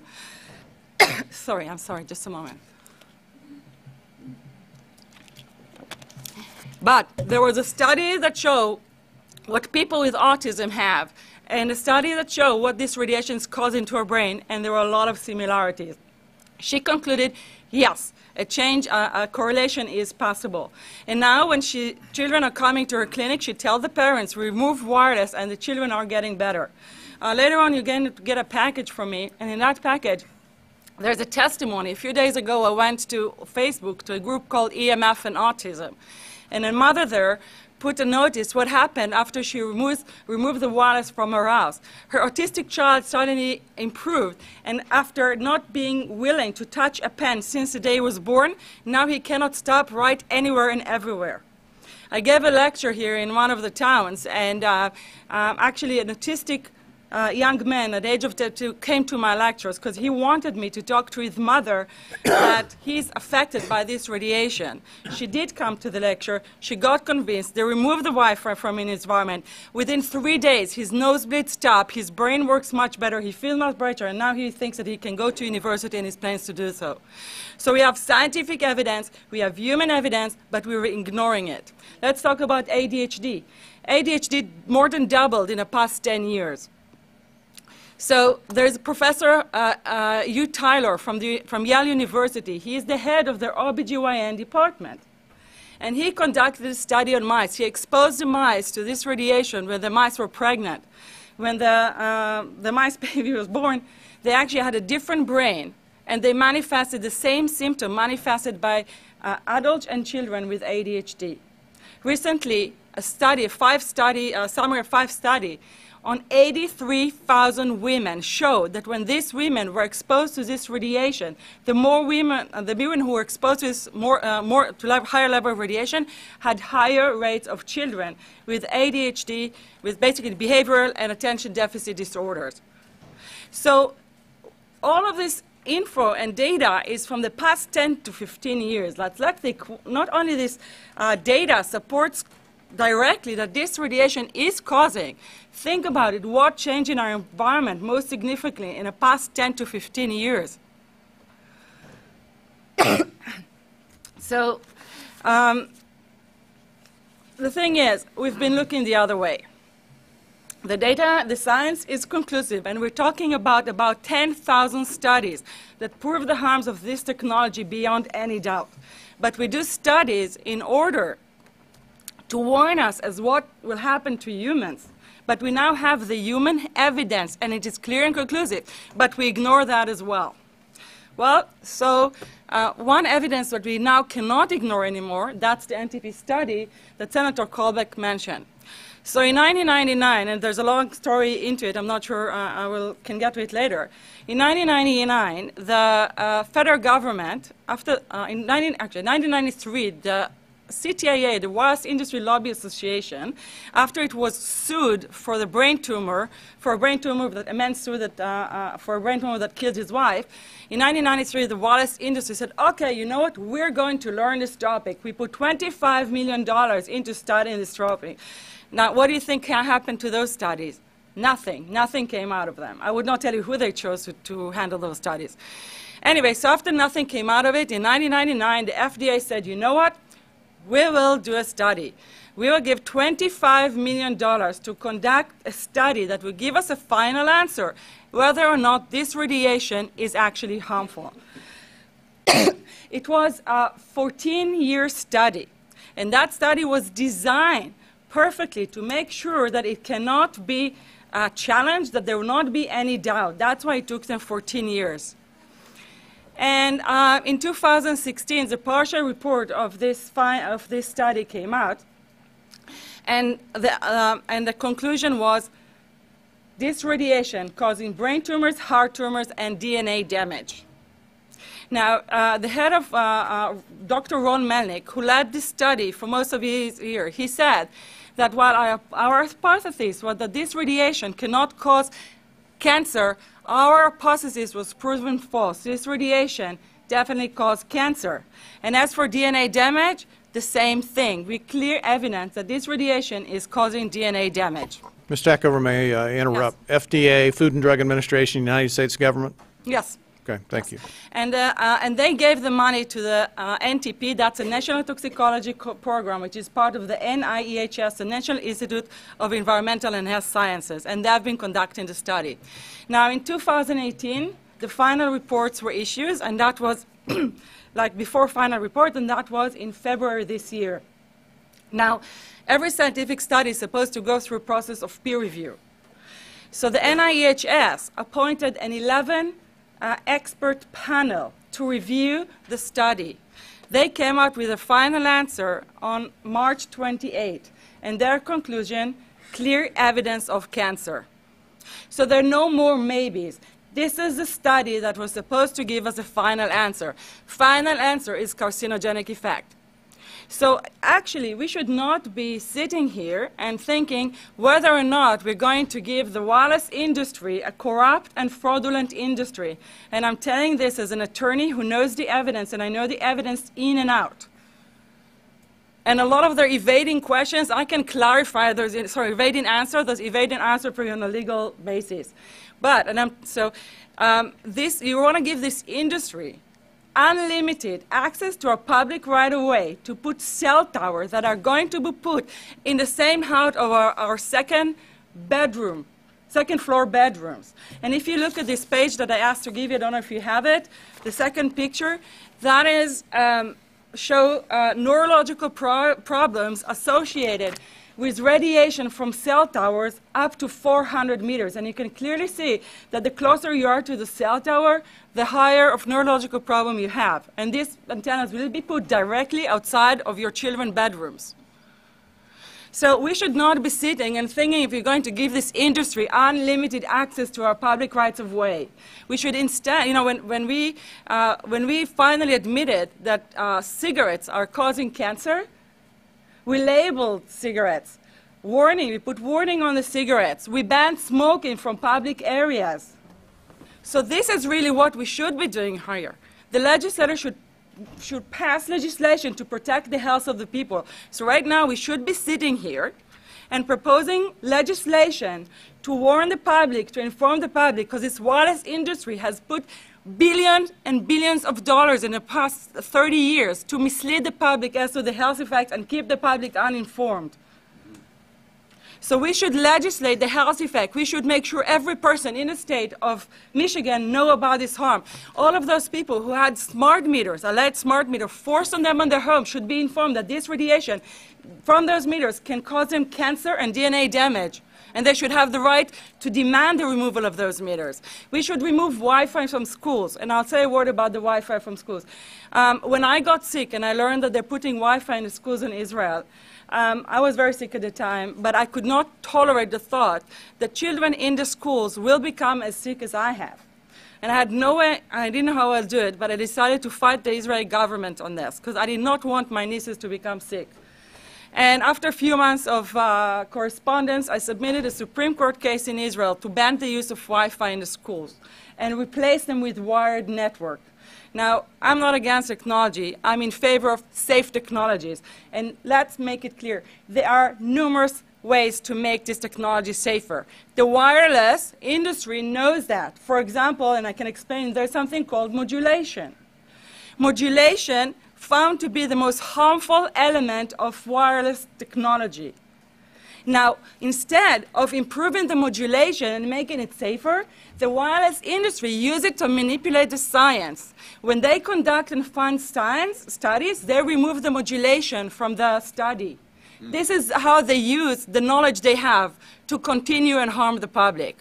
So when we had a case in Israel, I had no doubt that we're going to find an epidemic of sickness, and we have, and we did. We showed over 206 children, and that was in just 6 schools that we checked. And we did not even check all the schools. The top 5 symptoms were headaches, nosebleeds, cognitive problem, exhaustion, and nausea. Cognitive problem, for example, numerous parents were getting calls from their teacher, even of gifted children. Suddenly the parents telling them that the children cannot follow up what's going on in a class. And I'm using this example a lot. I had a first grade girl who was just before starting school, they told her that she's actually advanced her age. One day she comes back from schools and tells her mother, "I'm stupid." And the mother asked, "Why are you stupid?" And she said, "Because I cannot understand what the teacher is talking about in the class." And then she said that she had a lot of tingling feeling she feels like an ant walking on her head. So, and again, I can tell you stories from now to tomorrow, including in the state of Michigan. And in the package that I left you, there's a story of a family, a father who is a truck driver from Michigan, testimony about how his 12-year-old daughter is extremely sick from wireless radiation. And they didn't know this for years. The moment they removed the Wi-Fi, this girl immediately improved. And a lot of our children are sick, and they're being misdiagnosed and mistreated because the wireless industry is keeping us and our doctors misinformed. Now, we cannot not make the comparison to what happened with the tobacco industry. Actually, the wireless industry has been following the tobacco industry and perfected it, and I'll talk about it in a second. They probably conducted what I believe to be the biggest fraud on the public ever conducted. And again, every word I'm saying, I'm willing and can prove. I'm an attorney. I would not say things I cannot prove. And there are tons of documents to prove everything I'm saying. Now, back to the schools. As a result of the case, in Israel, they put limitation of the use of Wi-Fi in the schools. And now, last year, actually, Cyprus banned Wi-Fi in schools completely. Now, in the U.S., the only state that conducted a review of the issue, that is Maryland. They have an advisory board appointed by the governor on the issue of health and safety of children. They conducted a hearing, a long hearing. They heard expert. I gave testimony. And as a result, in December 2000, I think it was 2016, they came out with a report that say Wi-Fi should not be used in school. We should put wired network. And we should limit the exposure of our children to this radiation. They had 4 doctors on the panel. This is when this data is being reviewed by professionals, the results are conclusive. The biggest review of the science of this topic was done by what's called the Bioinitiative report. That is a report prepared by 30 leading scientists and public health officials on this issue worldwide. After reviewing 1,800 studies on wireless radiation, they concluded this radiation, including radiation from cell towers, Wi-Fi, cell phones, smart meters, cause bioeffects within minutes of exposure. We are all affected, whether or not we feel it, and this is causing a lot of adverse effects in our body. How can it not? So I mentioned that this is a fraud, and I want to, and there were a few questions here from you about whether or not people who got sick will be able to address it and try and remove cell towers. So in 1993, after the first lawsuit, the wireless industry was in problem. Because while we did not learn from what happened with the tobacco industry, the one industry did learn, and that was the insurance industry. I'm sure that many of you do not know that the wireless industry is not insured. It is self-insured. Now, it is not insured because the insurance companies know that if they insure and if the harms are being proven, they're going to go bankrupt, just like has happened, almost happened with asbestos and tobacco. So the wireless industry has to make sure that it's not going to be sued. And it's created a brilliant legal infrastructure to make this happen. So you asked before about legislation. So I'll answer that. So in 1993, after this first lawsuit, they said, put money, $25 million, nothing came out of it. The other thing they did was they started to lobby to take the right to legislate the health effects from our health agencies, from the EPA and from the FDA, and give it to the FCC, because the FCC is a capture agency. And there's a 2015 report by Harvard University, and the whole chapter is dedicated to how the wireless industry is controlling the FCC. And the numerous examples, for example, the previous chairman of the FCC is Tom Wheeler. He was the head of the Wireless Lobby Association for 14 years. Now remember, Obama told us there would be no lobbyists in his administration, so he took the biggest lobby and put him as a head of the FCC. The current FCC chairman, that's Ajit Pai, Verizon attorney. And I can go on and on. The current CTIA, head of the CTIA, is the previous FCC commissioner. So they needed to transfer the... Daphne, yes. can I interrupt you? Yes. We've got some members who'd like to ask you questions in the middle of your testimony. Is that okay? Yes. First on the list, Representative LaFave. Can I have one second? I want to complete that question about how the legal issue was, is that okay? Go ahead, and then Thank you. let me know when you're ready for questions. What happened was in 1993, the FCC started a rulemaking to adopt the IEEE regulations on this issue. IEEE is an engineer association. Why is it that we adopt regulation of engineers who maybe know how to measure this radiation when it's passing a wall, but not when it's passing a body? All our health agencies objected it, saying that it makes no sense to adopt engineer association, that they had not even one biomedical person on their team, and that they ignored all of those studies that shows adverse health effects from these levels of radiation. Then Section 704 was passed in 1996. That was a wireless industry lobbied legislation. This is how our rights in regards to health were taken away by the wireless industry. What this legislation did, it gave the power to regulate the health effects of wireless technology to the FCC. FCC is a spectrum auctioning agency. It's not a health agency. They don't even have one biomedical person on their team. But this is the agency that regulates this. And they adopted the IEEE guideline, despite, at the time, we had over 5,000 studies proving the harms of this technology. And then the other thing that Section 704 did, it actually took the power from the state to regulate location of cell towers based on health. And what does it mean? It means that if they want to put a cell tower in front of your home, you cannot go to a city council and say, hey, stop, I don't want it. I just heard in a lecture that there are 10,000 studies proving that it's harmful. I don't want it. My child is sick.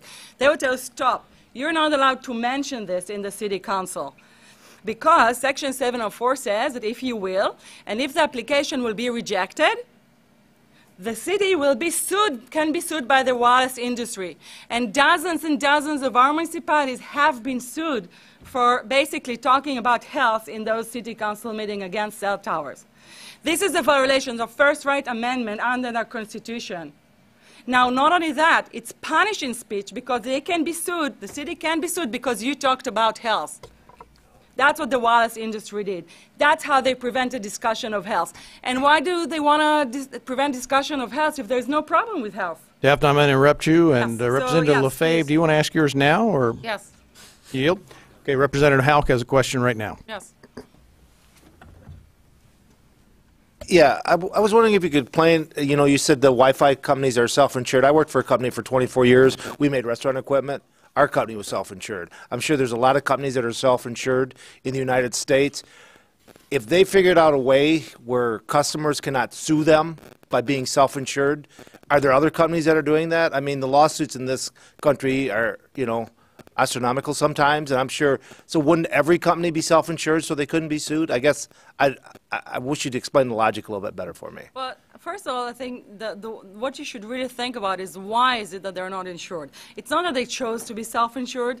They actually rejected by the insurance company from being insured because they understand the risk.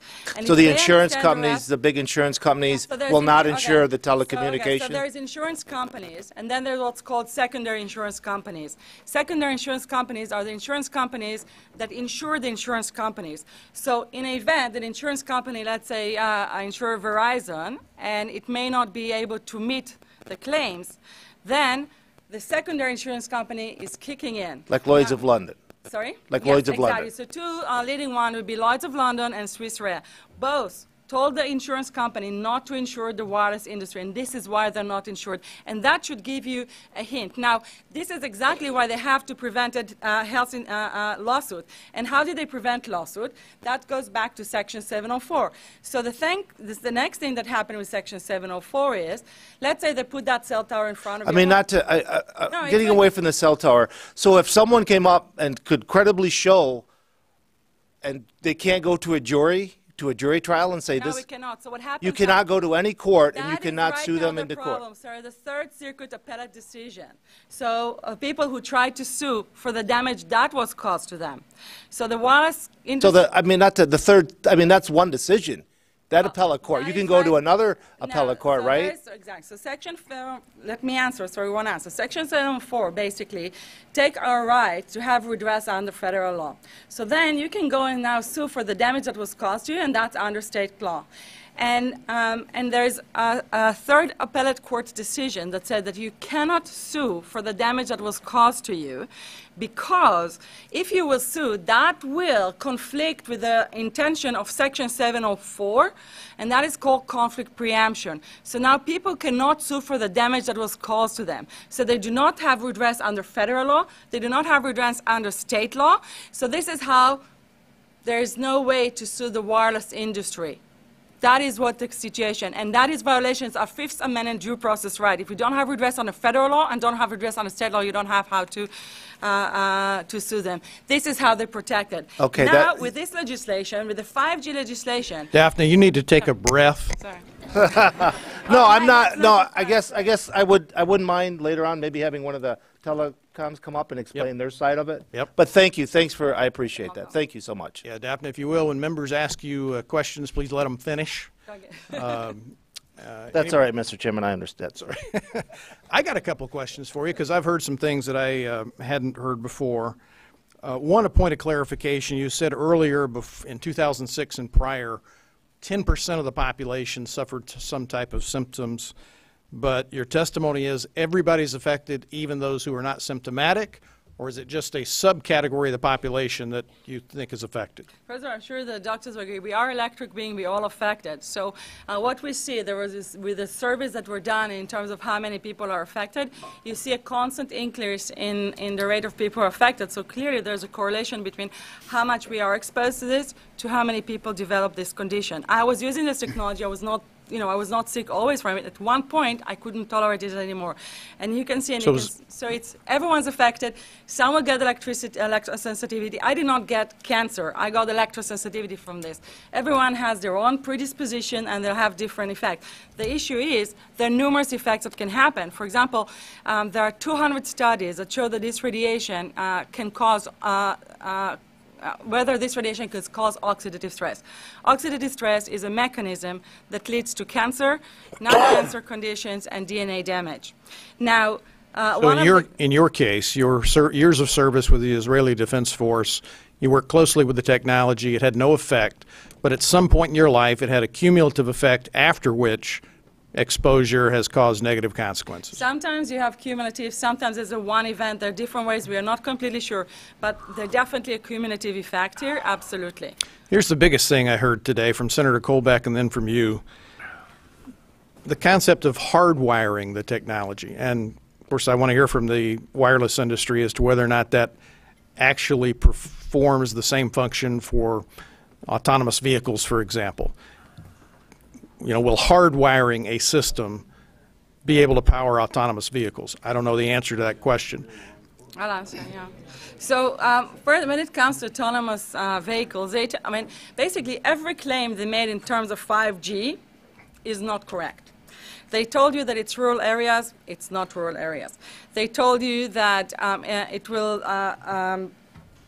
that it's basically going to reduce our download speeds from 8 seconds to 4 seconds, for example. Yes, it will. But is reducing our download speeds from 8 seconds to 4 seconds can actually pay for $200 billion infrastructure per year. And by the way, I put a memory stick in the package you get, and a lot of the stuff I mentioned is referred to there. And there's an article there by Bloomberg saying why this infrastructure is not going towards it. Another thing that is there, essentially, what is really 5G about? It's not about autonomous car, and we put a letter by engineer Bill Baskett. Engineer Bill Baskett is working for Fiat Chrysler. He is working on the telecommunication systems of autonomous cars. And he wrote you a letter explaining you that 5G is not necessary for autonomous cars. The reason they're telling you that because you're in the state of Michigan and they know that this is important for you, so they tell you that this is essential. That's what they say. In rural states, they tell them it's for rural areas while it's not. For cars, industry states like Michigan, they tell you that this is the reason, but no, they're already autonomous cars in the state of Michigan, and they do not work on 5G. So this is a false claim. 5G is about data. The wireless industry got to saturation for making money from connecting people. 1G to 4G are about connecting people. There are no more business because almost everyone has a cell phone. So they need to find ways to make money. And the way to make money is data. Data is the new oil. Why do they need those antennas everywhere? Because they're going to put, and there already are, antennas almost in every device and appliance in our house. They even have antennas in our baby diapers, send a message to the mother when the baby poops. So they're collecting that data, and that is a lot of data. For that, they need bigger bandwidth and a lot more antennas to transfer that data and sell it. And in the documents I provided you, there's a McKinsey report. McKinsey is one of the world's leading consultancy firms in the world. And they have a report that this data selling is an industry of between $4 to $11 trillion a year for the wireless industry. That is what 5G is about, selling our data, taking our data and sell it. That's why you need so many antennas in front of almost every home. So back to your question, autonomous cars, they need wireless technologies. They do not need 5G. A lot of them work on satellites and other technologies. But when it's come to autonomous cars, this is also another area where we need to start and work on safer technology. It's time we find safer solutions for wireless. For example, Wi-Fi. That is one more tolerable technology, and probably, is it completely safe? I don't know. Is it safer? Yes. But that is where we should put our investment, in developing safer technologies. And that is a whole beautiful way to make our economy grow. And the thing is, I think if we inform our public, for example, what the NTP study said and showed, and the public know how this is harmful, the public will reduce its usage of this technology, and the public will demand that safer technologies will be developed.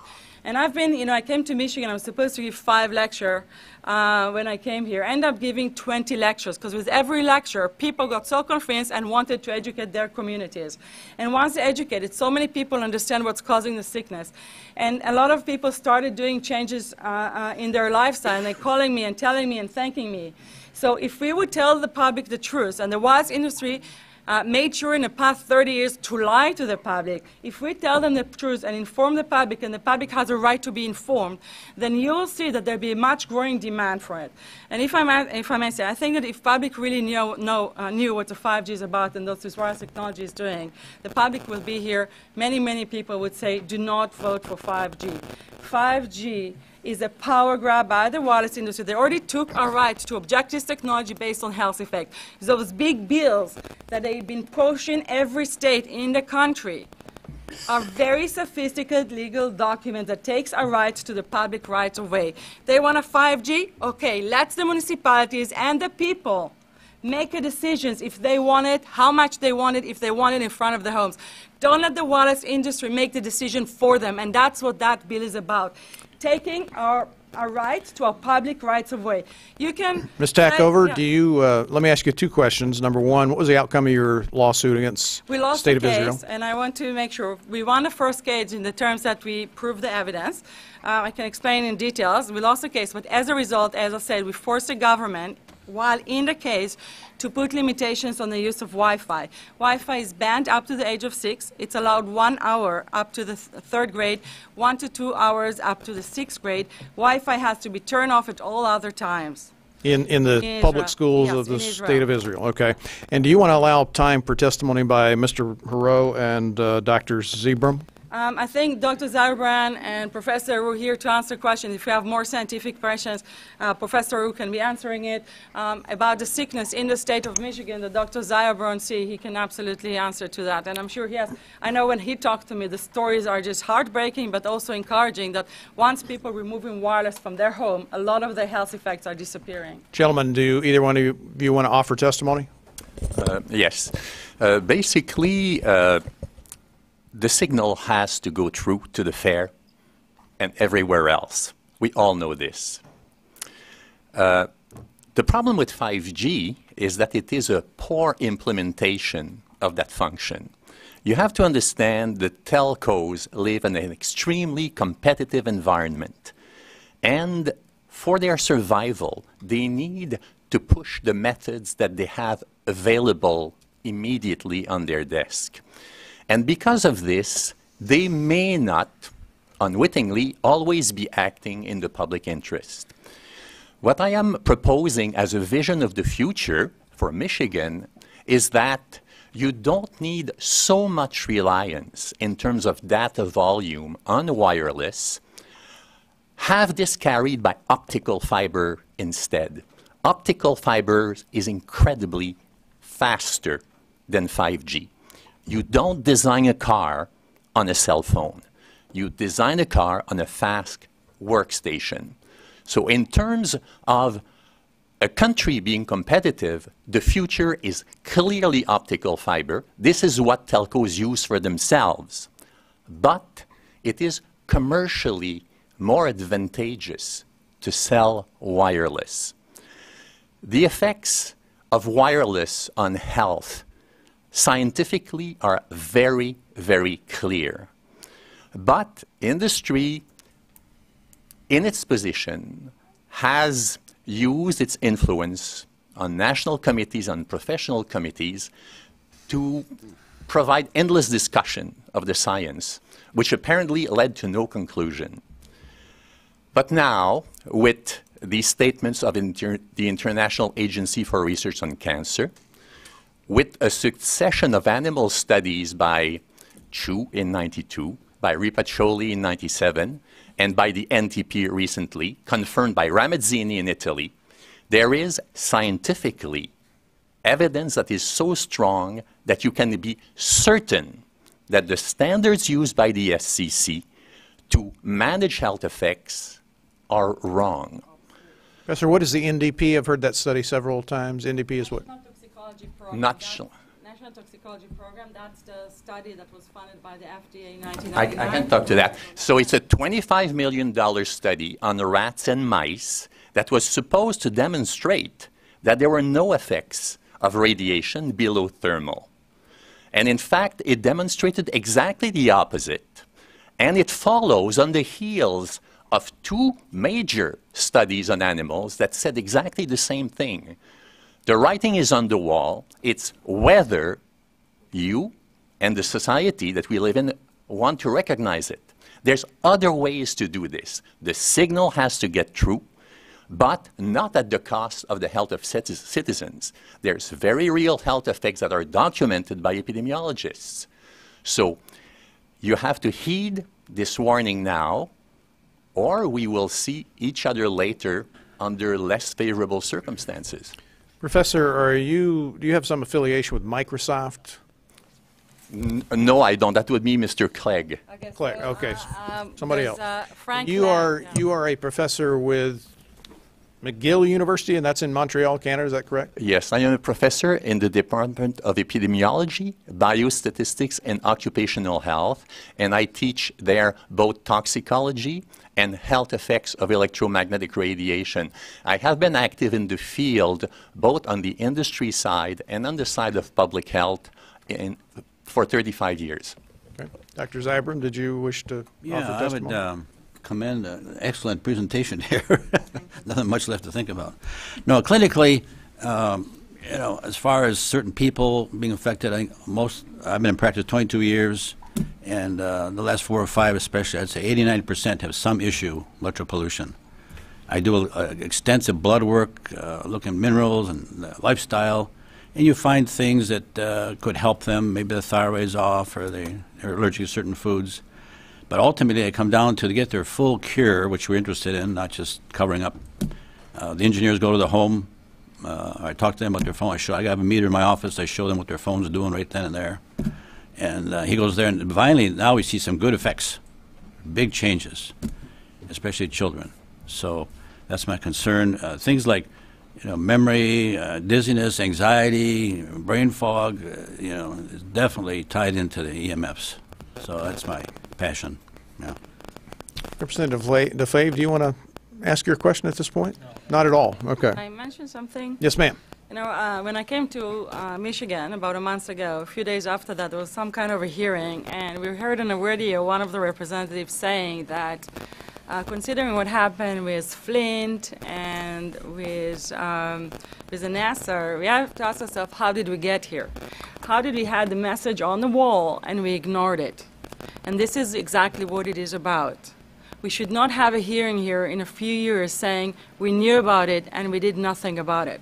And I want to add, in the past year, I've been trying to awaken attorney generals of the United States to do this job and take this on, just like they took the tobacco industry. Unfortunately, the attorney generals are funded by this industry. And when the wireless industry learned what I'm doing, actually, they started a stupid defamation about something I never said to bar me from going to their meetings. So basically, it's a criminal offense. It's called a group boycott. And there was no evidence for that they wanted to bar me, and they could, because they're funding all the Attorney General conferences. In one of those conferences, I actually spoke to the Deputy Attorney General of the state of Michigan. His name is Matthew Schneider. And he actually got convinced by what I said. He came back to his office and to the Attorney General's office of Michigan, and he told them this is real.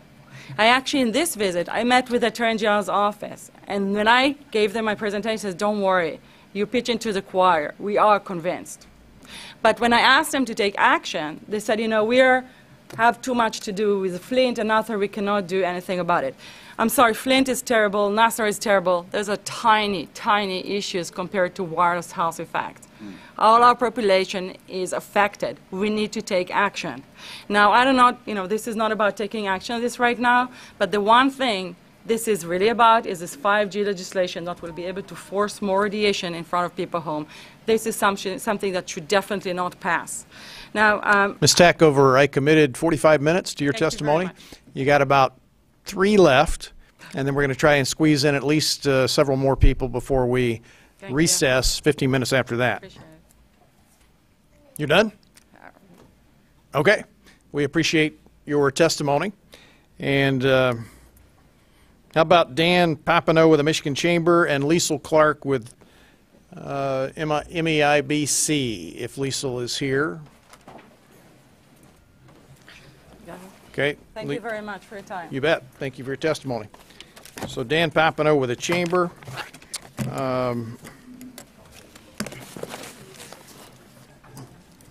If Haran Rashis with Extent Systems, Inc., Theodore Bolema with Free State Foundation, or Christopher Davis with CTIA would like to squeeze testimony in the next 15 minutes, you're welcome. What does that mean? Okay. Well, all right. I'm here to testify on behalf of the Michigan Chamber, and my comments are brief. It's not about anything to do with the health effects of anything. But Mr. Chairman, committee members, good morning, and thank you for allowing me to speak in support of Senate Bill 637. My name is Dan Papineau, and I am the Director of Tax Policy and Regulatory Affairs for the Michigan Chamber of Commerce. The Michigan Chamber supports Senate Bill 637. In today's economy, having access to the very best in wireless technology is vital to the success of any business. Fast, secure, reliable wireless connections are no longer a luxury. They are now simply a necessity in a world where employers and employees, clients and customers are increasingly relying on mobile devices to conduct business from anywhere at any time. People demand a high level of connectivity. And for Michigan to remain competitive in attracting and retaining new talent and investment, we need to make sure we are doing everything we can to stay on the cutting edge of wireless technology. Small cell technology is that cutting edge when it comes to our state's communications infrastructure, and Senate Bill 637 paves the way for that technology here in Michigan. Streamlining the deployment procedures associated with small cells will facilitate investment in this technology in communities throughout the state, greatly enhancing the speed and strengths of the networks serving wireless customers. And that investment will yield returns for years to come. Small cell is the stepping stone that will bridge the gap between our current networks and the approaching next generation of wireless technology. These tiny wireless facilities will serve as the backbone of the coming 5G networks, technology that will completely change the way our businesses connect with each other and their customers. I'm here this morning representing job providers all across our state. I'm also here on behalf of my colleagues and partner advocates for Michigan's economy. On behalf of the Grand Rapids, Detroit, Lansing, Flint, and Genesee, Northwestern Michigan, Saginaw, Blue Water, Macomb County, and Arab American Chambers of Commerce, I speak for all of us in saying this legislation is good for the state's economy, its businesses, and workers, and it deserves your support. Thank you, and I'm happy to answer any questions. Looks like we don't have any questions. Thank you for your testimony. Mayor Kilborn, are you in the room? And how long do you need, sir? Okay, if you want to come forward and do that right now, we will allow you to do so.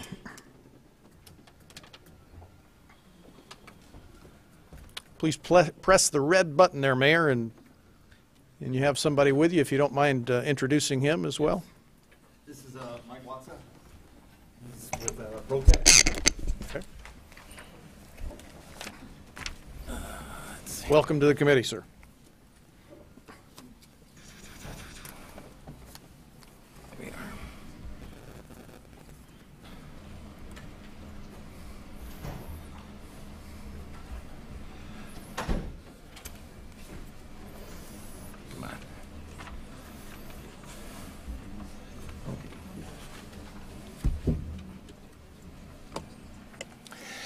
Thank you, Chairman Glenn, members of the committee, to allow me to speak to you this morning.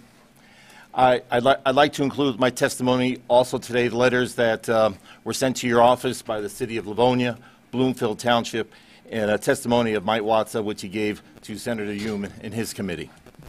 These were sent to your office, Mr. Chairman, this past week. Mr. Chairman, I'm the mayor of the City of Auburn. We're a small city, but this is important to us.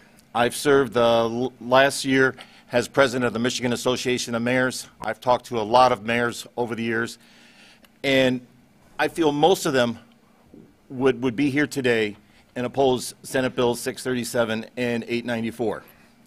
We are opposing them not because we are opposed to technology, but because we don't believe this is the right technology in its current form in this bill.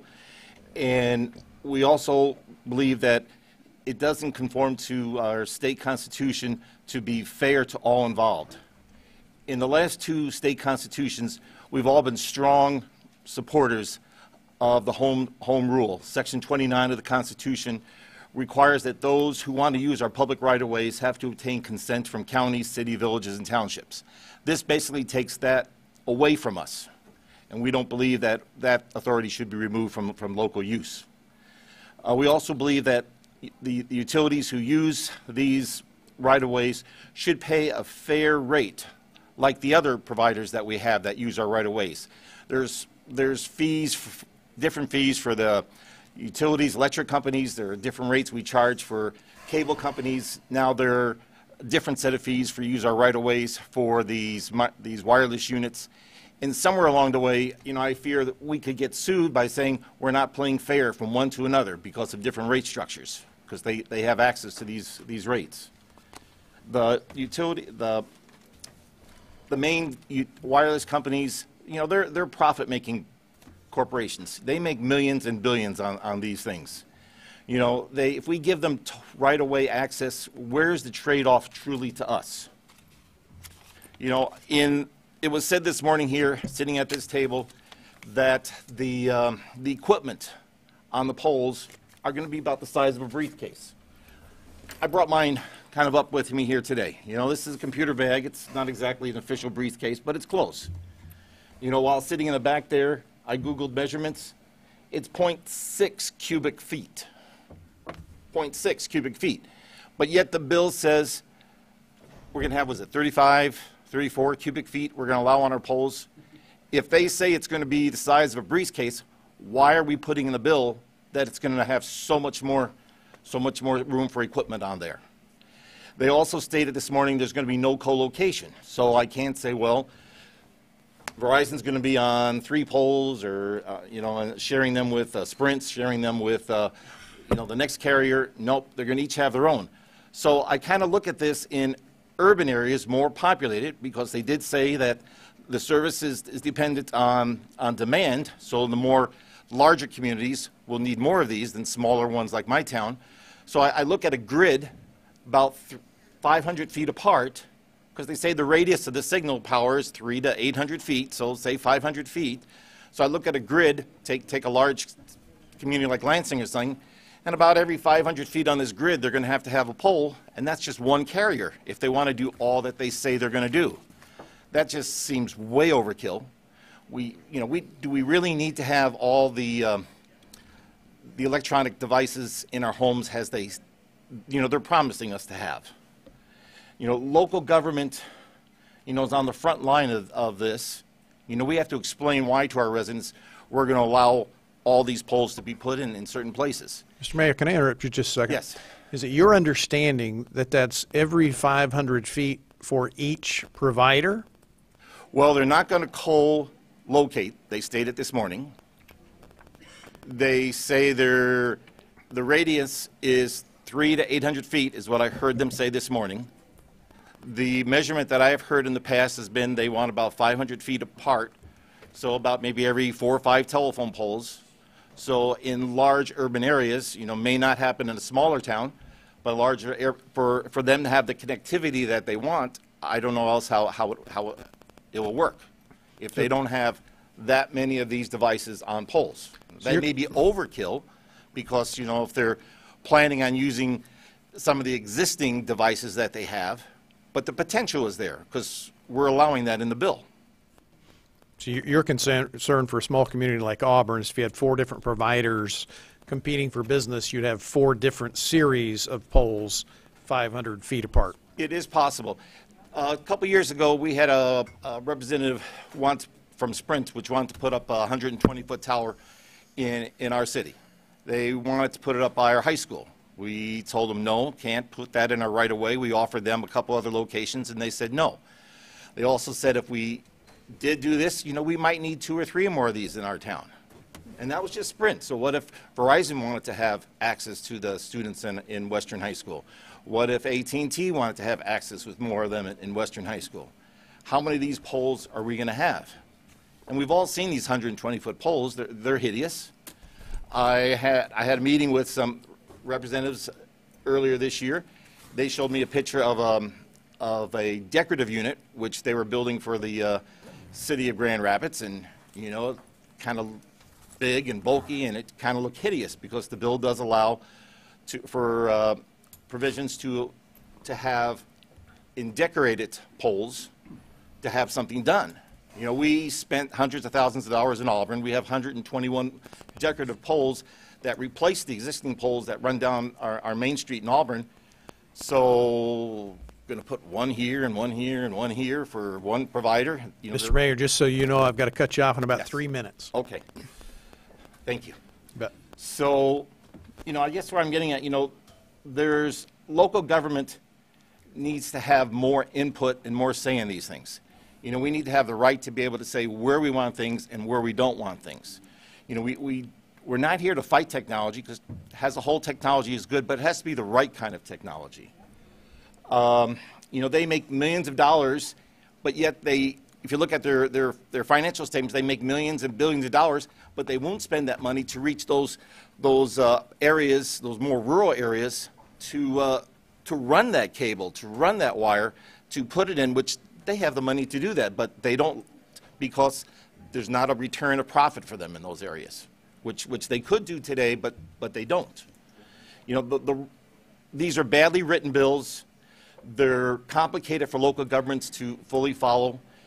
We can be penalized if we don't do certain things exactly the right way in certain time frames. And, as I like to say, my city commission meetings, at the end of the day, we're here for the people. We're not here for big business. We're here for the people.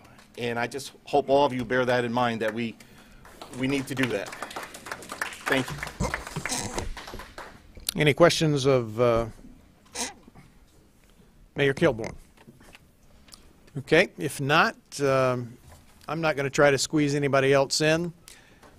We will have other committee meetings following, including in this room. So again, room 502 is available for anybody who wants to spend the time between now and what we expect to be in the 2:30 to 3 o'clock range, when we expect to reconvene here, and we will go no longer than 5 p.m. today. There will be other hearings after our summer in-district work period, but we'll squeeze in as many of you as we can in this period this afternoon. So, Mr. Mayor, appreciate your testimony this morning.